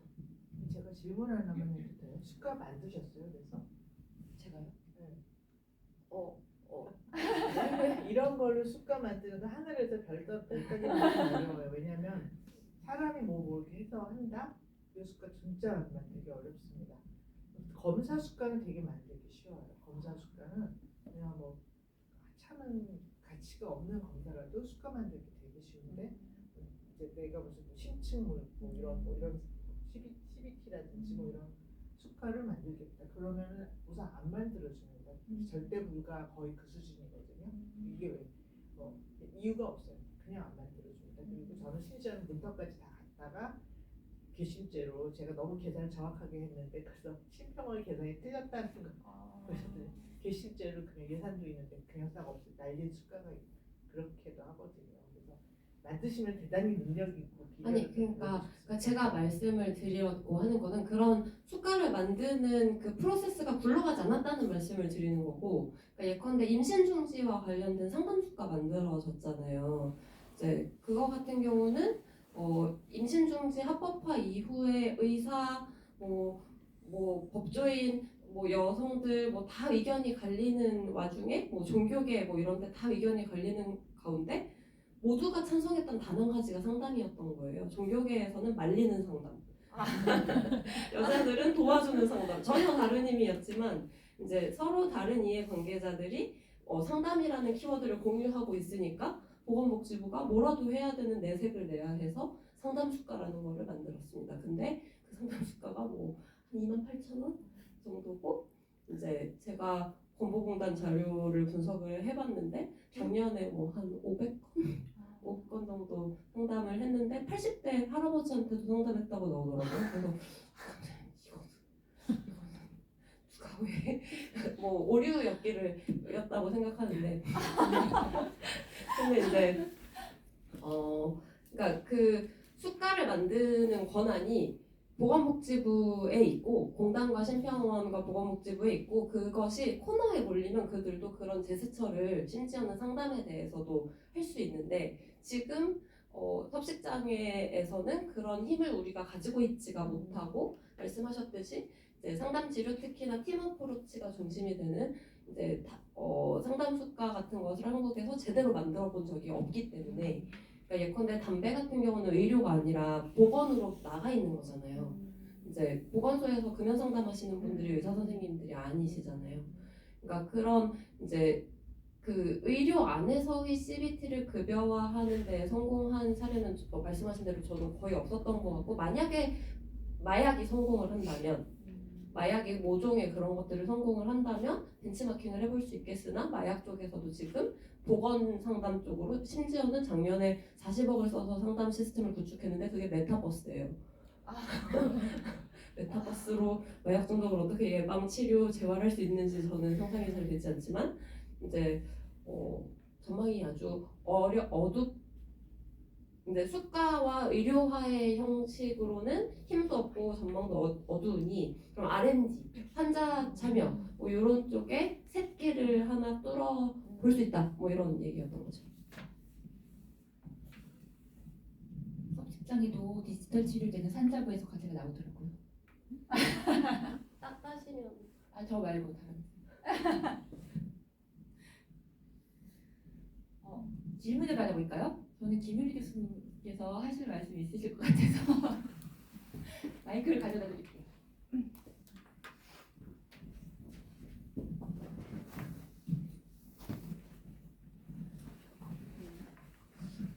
우선 이런 주제로 이렇게 공론화의 장이 열렸다는 것부터가 참 큰 그 발걸음의 시작이라고 생각합니다. 방금 국정감사 얘기를 하셨는데 국정감사에서도 이렇게 석식장애에 대한 그러니까 치료의 소외 그리고 뭐랄까 또 이런 본질에 대한 어떤 질병인지 그리고 얼마나 많은 사람들이 걸리는지 이런 부분들에 대한 부분들을 좀 더 알리고자 했는데 이런 부분들이 뭐 각자 이렇게 우리 사회에서 지금 이슈화하고자 하는 분야들이 많기 때문에 석식장애를 우선순위에 둬야 되냐라는 거에 대한 그런 필요성을 안 느끼고 있다는 거를 많이 느꼈어요. 그래서 이게 정말 얼마나 흔하고 얼마나 가까이 있는 질병이고 그리고 여기에 왜 우리가 사회가 국가가 관심을 기울여야 되는가라는 거에 대한 이런 계몽이 먼저 필요하겠다 이런 생각을 그 계기로 좀 더 하게 됐습니다. 그리고 숙가 말씀하셨는데 정말 건정심에서 이거를 다루고 거기를 통과하는 거는 아까 말씀하셨지만 보건복지부가 어떤 코너에 몰렸을 때 액션을 취해야 되는 그런 긴박한 상황이 오지 않는 한 정말 어려운 산을 넘어야 되는 과정이라고 생각을 해요. 그래서 참 많은 사람들이 자꾸 주목을 하게끔 하고 그리고 그 당사자들이 그리고 뭐 저를 포함한 여러 이제 관련된 사람들이 할 수 있는 그런 부분들을 자꾸 찾고 또 힘을 합치고 그래야 될 것 같습니다. 혹시 그 2006년 네. 유병률 조사에 대해서 소개해 주실 수 있으실까요?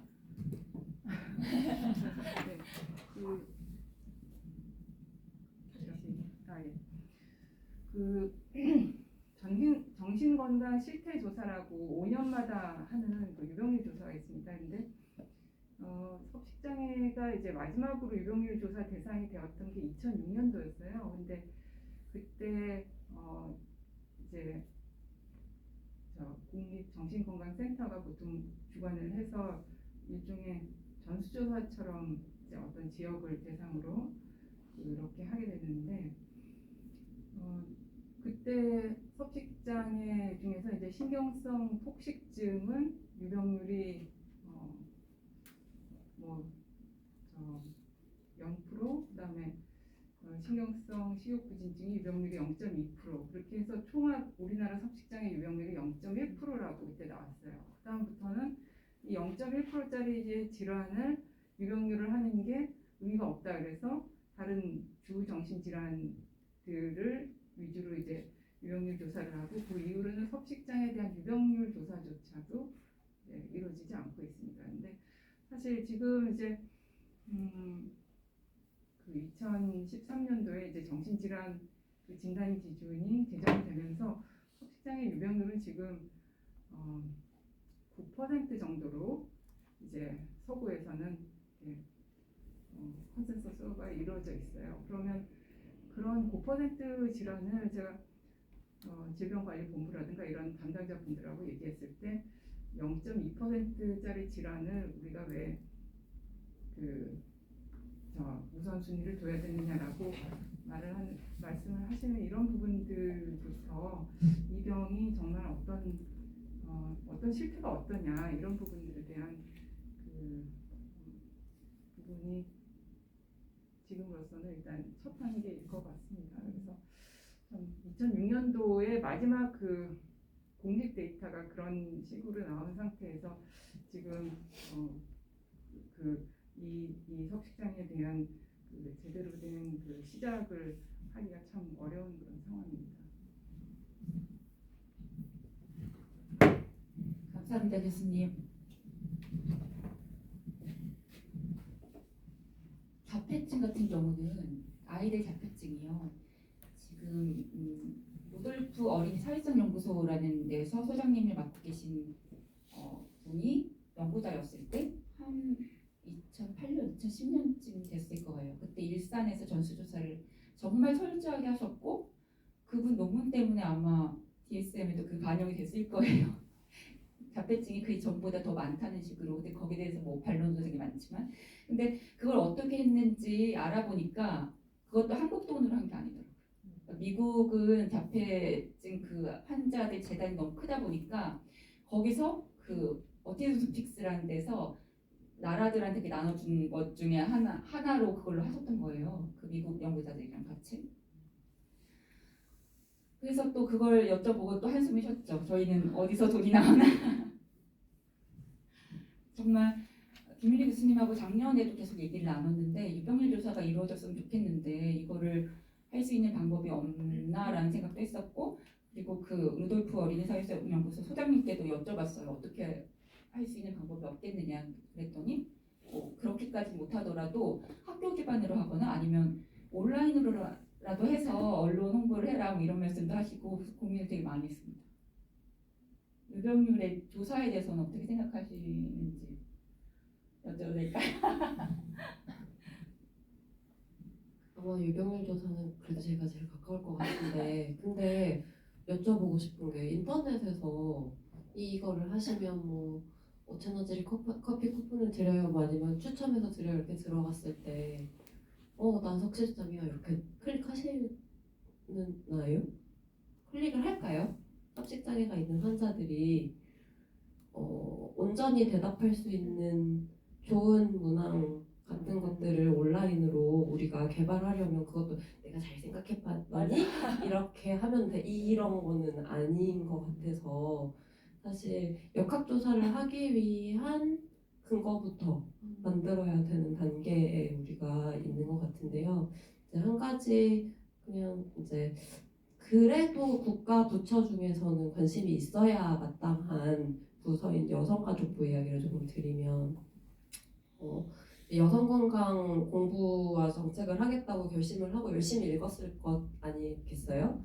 그러니까 여성가족부가 이제 건강을 핵심으로 두는 부서는 아니지만 어쨌든 그 여성 정책 기본 계획, 뭐 양성평등 기본 계획 이런 것들이 이렇게 있고 거기 안에 건강과 관련된 파트가 조금씩 이제 꼭 한 꼭지씩은 있단 말이죠.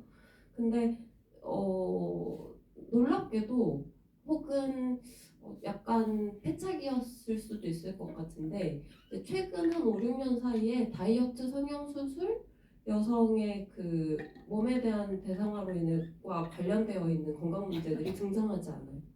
이제 성재생산 건강 이야기 하느라 너무 바빠가지고 피임, 임신 중지 뭐 이런 이야기 하느라 바빠서 이제 뭐 그 식욕억제제, 뭐 그 다이어트, 성상품화 이런 이야기들이 건강 문제로 등장하지 않은 지 약 한 10년 조금 안 된 것 같거든요.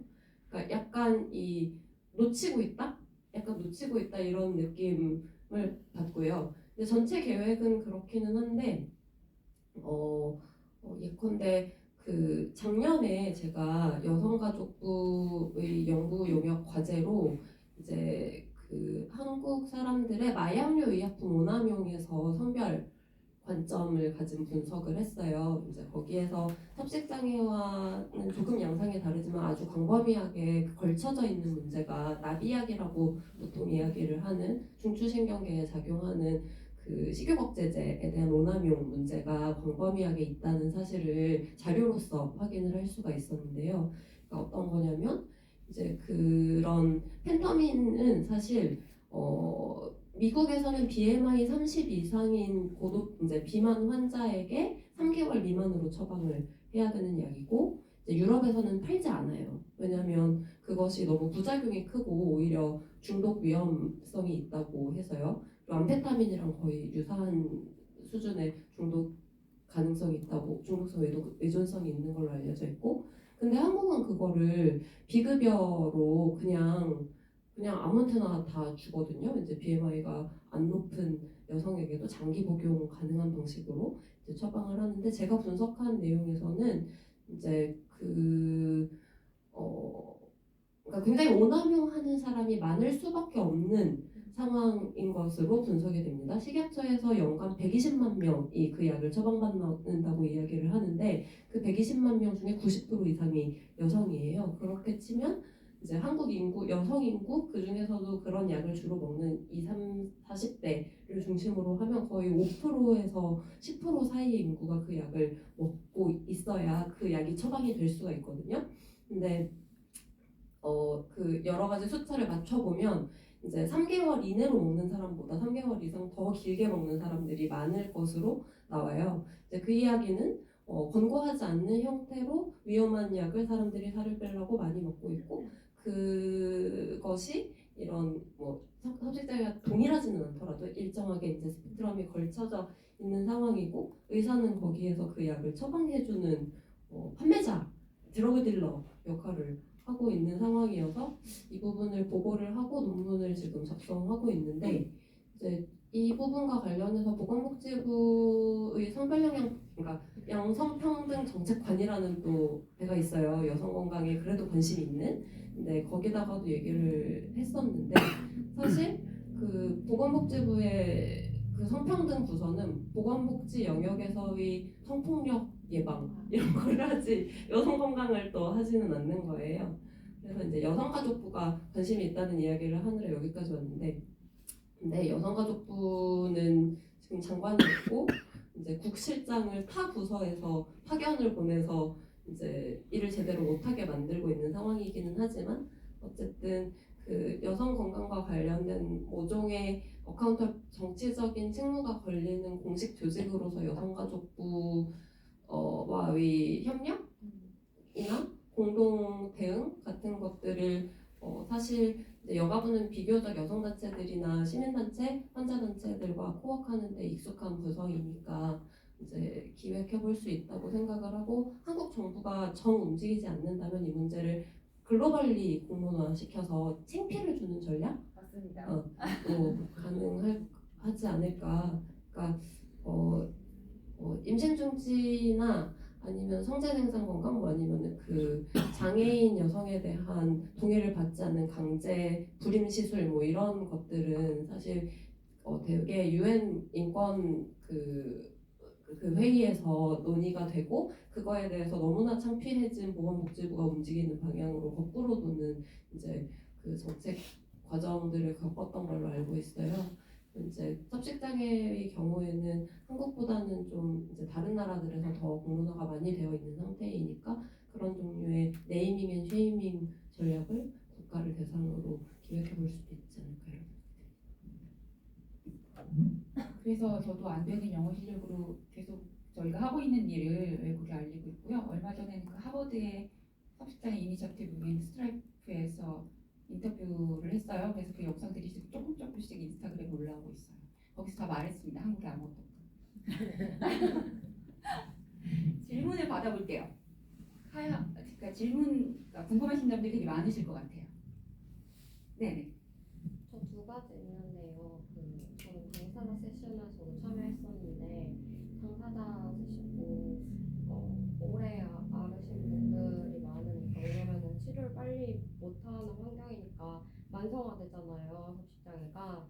그래서 오래 투병하신 분들이 많은데, 이제 마치 그 의료 시스템이 오히려 낫는데 도움이 안 됐다라거나, 아니면은 뭔가 치료를 거부한 경험이라던가, 아니 안 받고 싶다라는 의사를 표현했다던가 뭐 이런 경우가 되게 많았는데, 그게 뭐 의료 시스템 자체에 문제가 있다고 생각했는데, 오늘 세션 듣고 나니까 그것만의 문제는 아니고 뭔가 구조적인 문제가 있다는 생각이 들거든요. 왜냐면은 이런 극단적인 비교 예시긴 한데, ADHD의 경우에는 안 그렇잖아요. 오히려 요즘 추세는 거의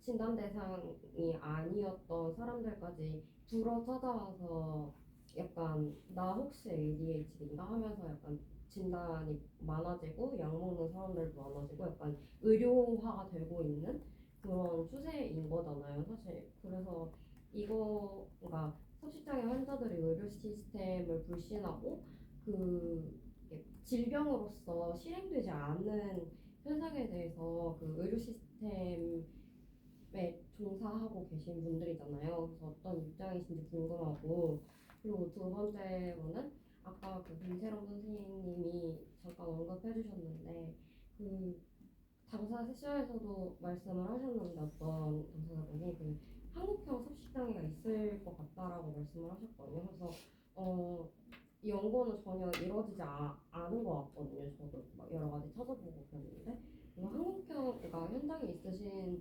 분들의 의견으로 한국형 석식장애는 다른 나라의 석식장애와 어떻게 양상이 좀 다른지 궁금합니다. 환자들이 치료를 잘 안 받으러 오는 거에 대해서는 안주라 선생님이 제일 잘 아실 것 같아요. 글쎄요, 한국형 섭식장애라는 말을 저는 좀 처음 들었고요.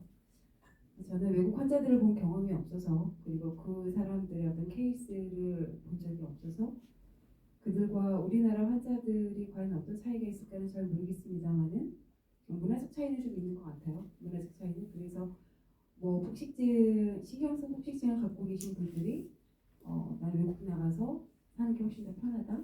뭐 잠깐 경험을 해봤는데 거기는 훨씬 더 자기 몸으로부터 뭐 허용이 되고, 뭐 우리나라에서는 좀 통통하다 뭐 이런 몸매도 가면은 너 스키니해 뭐 이렇게 얘기해 준다는 거예요. 그래서 글쎄요, 그런 뭔가 그 기준점이 좀 다른 부분이 있거나 또 다양함에 대해서 수용하는 부분이 좀 다르거나 그런 부분이 있지 않을까. 근데 지금 말씀하신 한국형 섭식장이라는 게 정확하게 뭘 얘기하는지는 저도 잘 모르겠네요.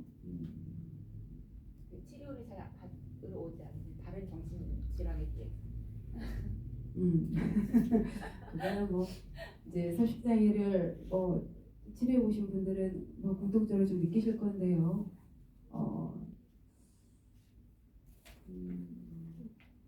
병의 기능이라는 게 있죠. 병의 기능이라는 게 되게 양가적인 부분이 있습니다. 사실은 이것 때문에 너무 괴롭고 내 삶이 너무 힘들고 고통스러운데도 이 병 때문에 얻는 또 다른 이익들이 있는 거죠. 예를 들면 뭐 우리가 어떤 사람들을 첫 대면을 했을 때 첫 대면의 이미지가 뭐냐면 그냥 보여지는 어떤 외모적인 부분들. 이 외모적인 부분들이 곧 나를 어떤 사람으로 평가되어지고 인정받을 것이냐, 내가 얼마나 매력적인 사람으로 보여줄 것이냐, 뭐 자기 관리를 잘하는 사람으로 보여줄 것이냐, 이런 것들이 뭐 조금 더 내가 날씬하면 그런 것들에 대해서 나를 평가하겠지 하는 분들도 있고요. 그러다 보니까 나의 자존감을 살릴 수 있는 영역. 그래서 환자분들이 그런 말 많이 하시죠. 선생님, 제가 뭐 내세울 게 뭐가 있어요. 저는 뭐 아무것도 잘난 것도 없고 뭐 이런데 내가 그래도 이 몸 하나 조금 붙들고 있으면 그래도 내가 조금 더 나은 사람으로 보이지 않을까요? 뭐 이렇게 얘기를 하는 부분이 있어서 하루에도 우리가 그런 말을 하지 12번 보따리를 쓰다 풀었다 한다. 아, 이러면 안 돼. 바꿔야지. 아니야, 이대로 살고 싶어.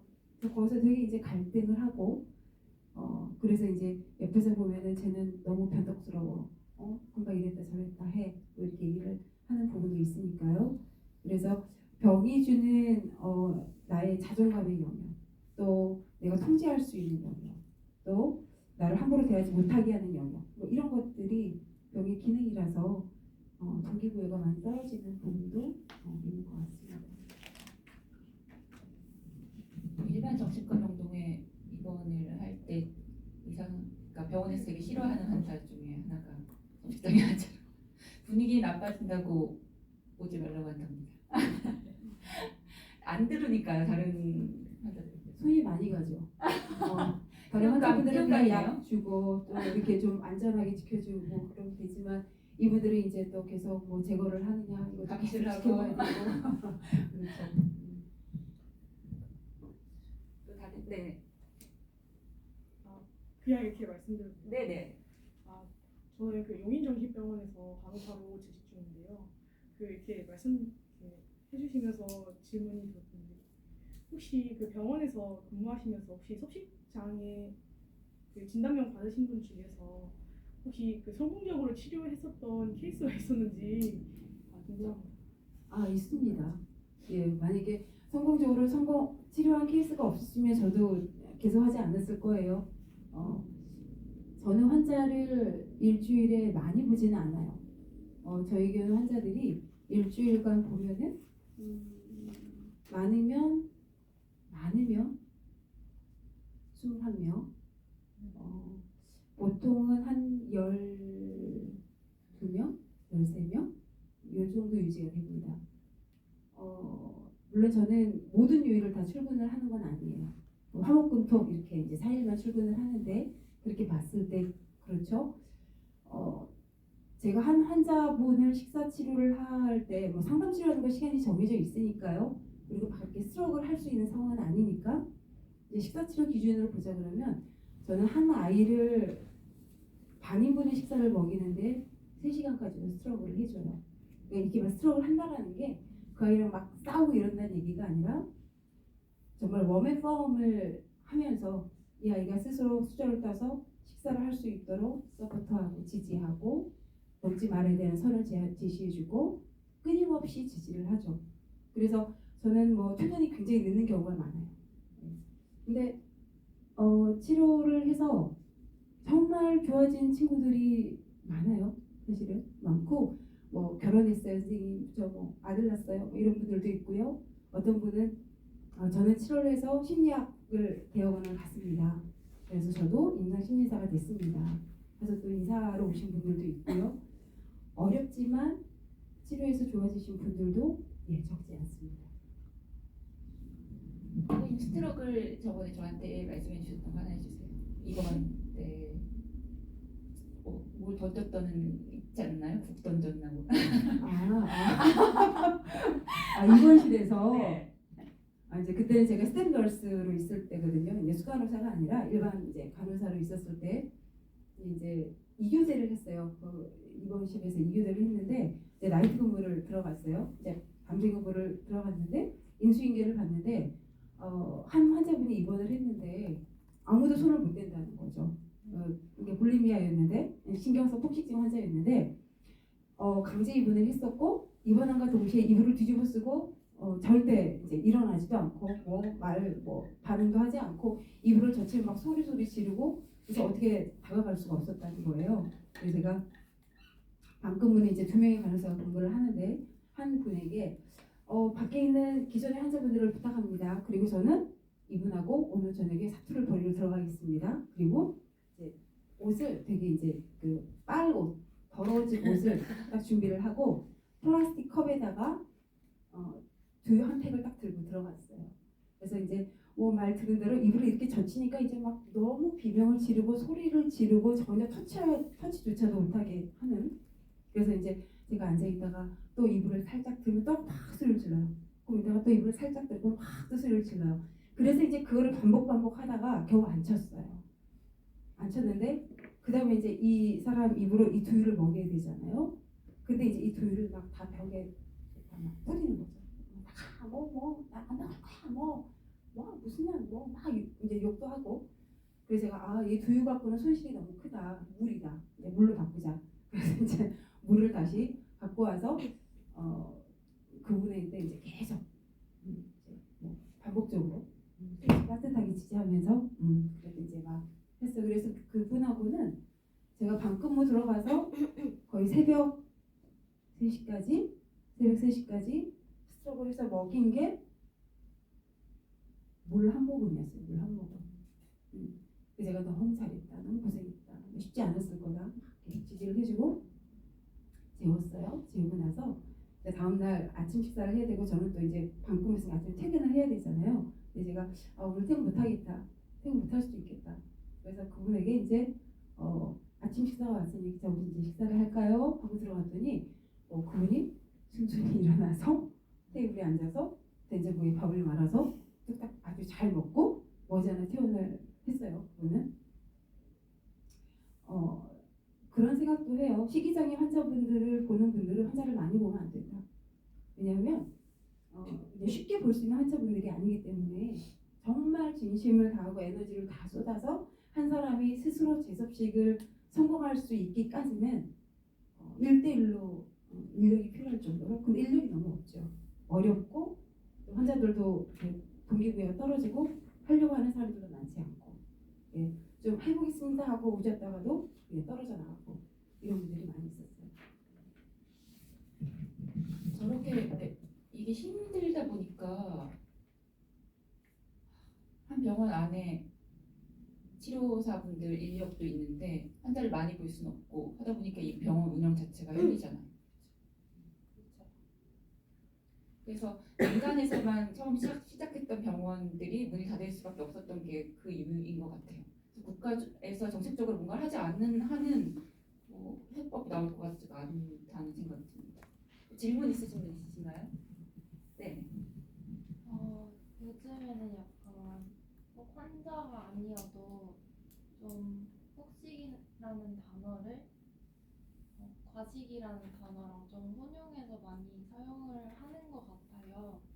그래서 좀만 뭐 배부르게 먹었다고 해도 자기가 폭식을 했다고 얘기를 하고 보통 사람들이 많은 경우에 폭식을 하는 사람이라고 생각하는 사람이 많은 것 같아요.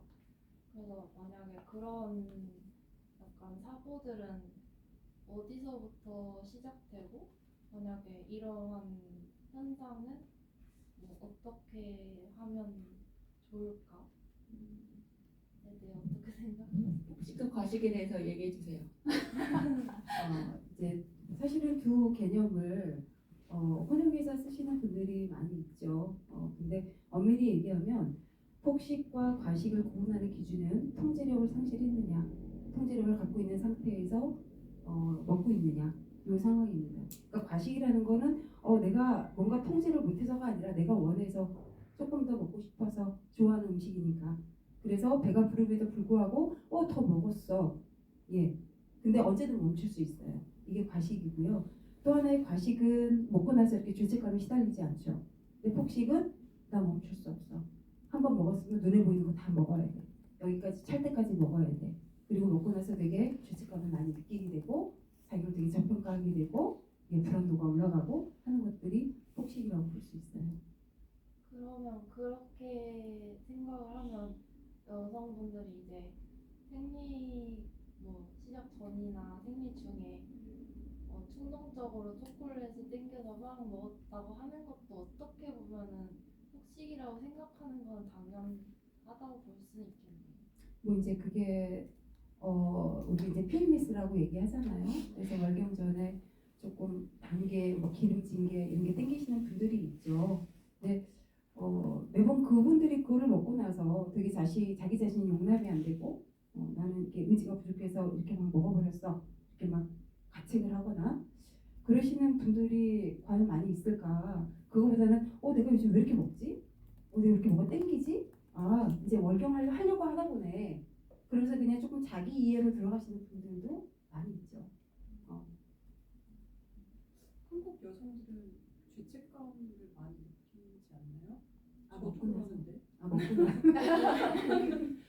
먹고 나서. 많이 먹은 거에 대해서 죄책감을 일상적으로 느낀다고 생각해요. 글쎄요.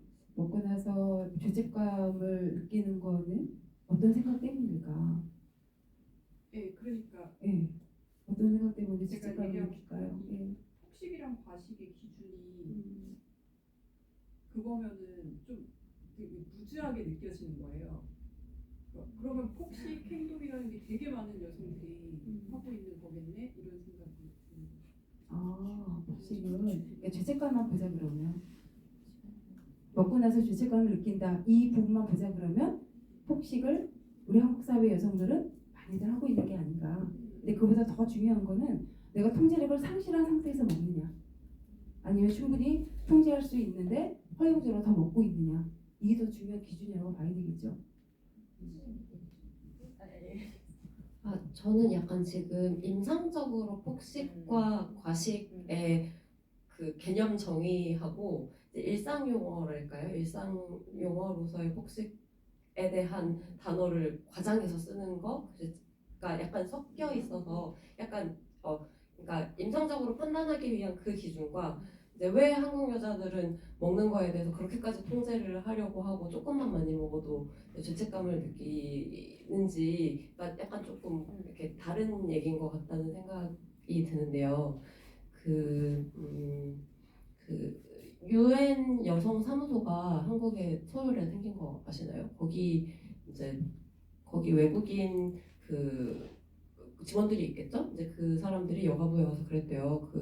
너네는 K-팝이 여성들에게 굉장히 특히 건강에 해롭다고 생각하지 않아? 이런 이야기를 했다고 해요. 그래서 한 번도 그 생각을 안 하고 너무 블랙핑크 너무 좋고 국위선양하고 있다고 생각하고 있던 그 공무원이 너무 깜짝 놀랐다고 하는데 이 아는 게 너무 적어서 말씀을 드리기가 너무 부끄러운데 근데 그러니까 제 생각에도 뭐 SNS의 유행, 뭐 마른 모델들의 유행, 마른 뭐 K-팝 뭐 이런 게 섭식장애의 근원적인 원인이다 이렇게는 생각하기 어려울 것 같기는 한데 근데 그런 모종의 그 병리적인 메커니즘을 굴리는 것이 나에게 자산이 되는 사람들이 되게 많아지는 것 같기는 하거든요.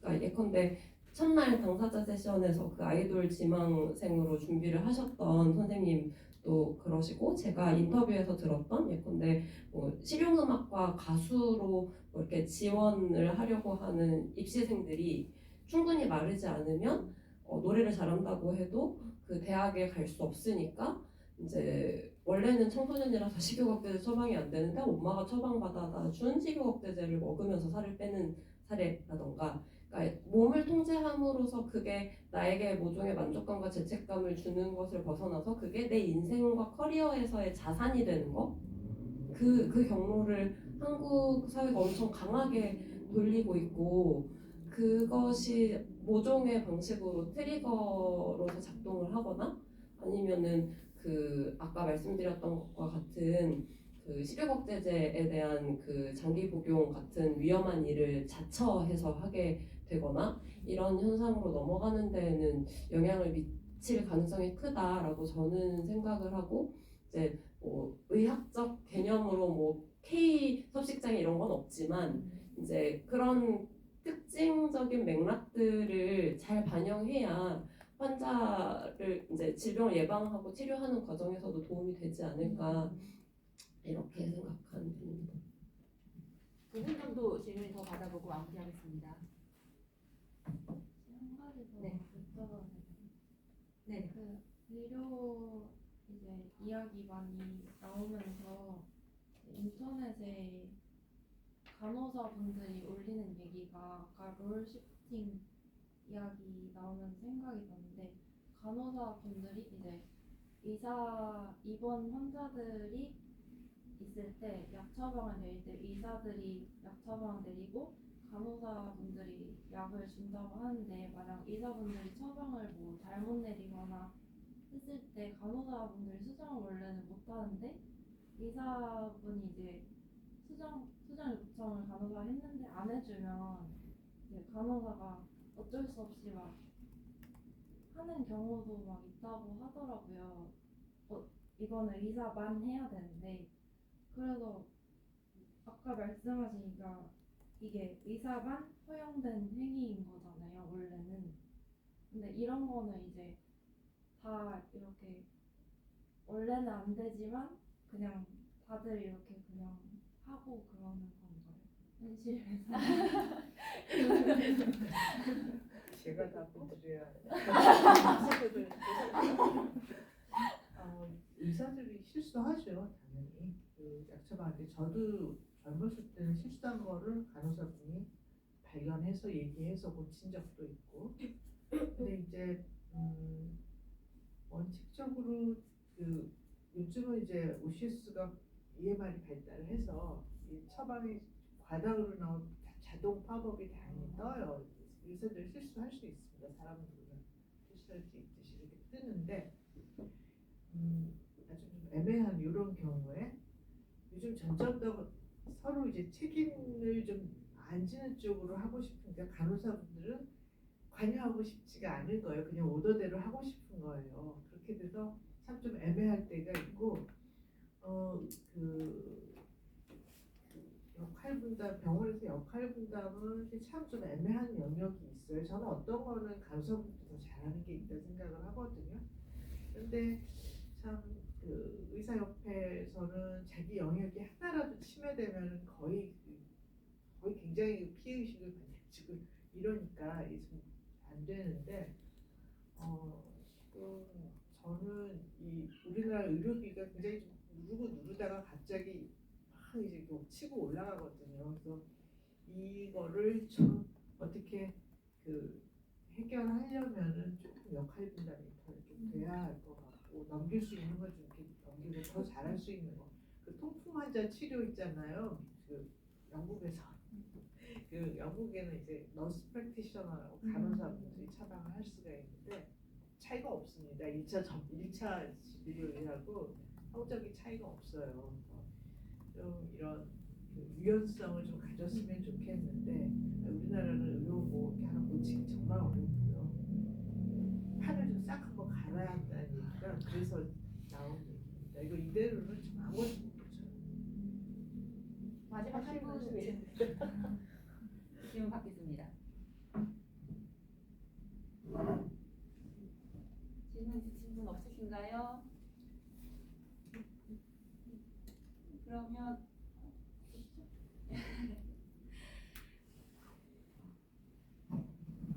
그럼 오늘 세션은 이렇게 마무리하도록 하겠습니다. 들어주셔서 감사하고요. 좋은 말씀 나눠주신 선생님 세 분 너무 감사드립니다. 수고하셨습니다. 감사합니다. 어려운 질문들이 감사합니다.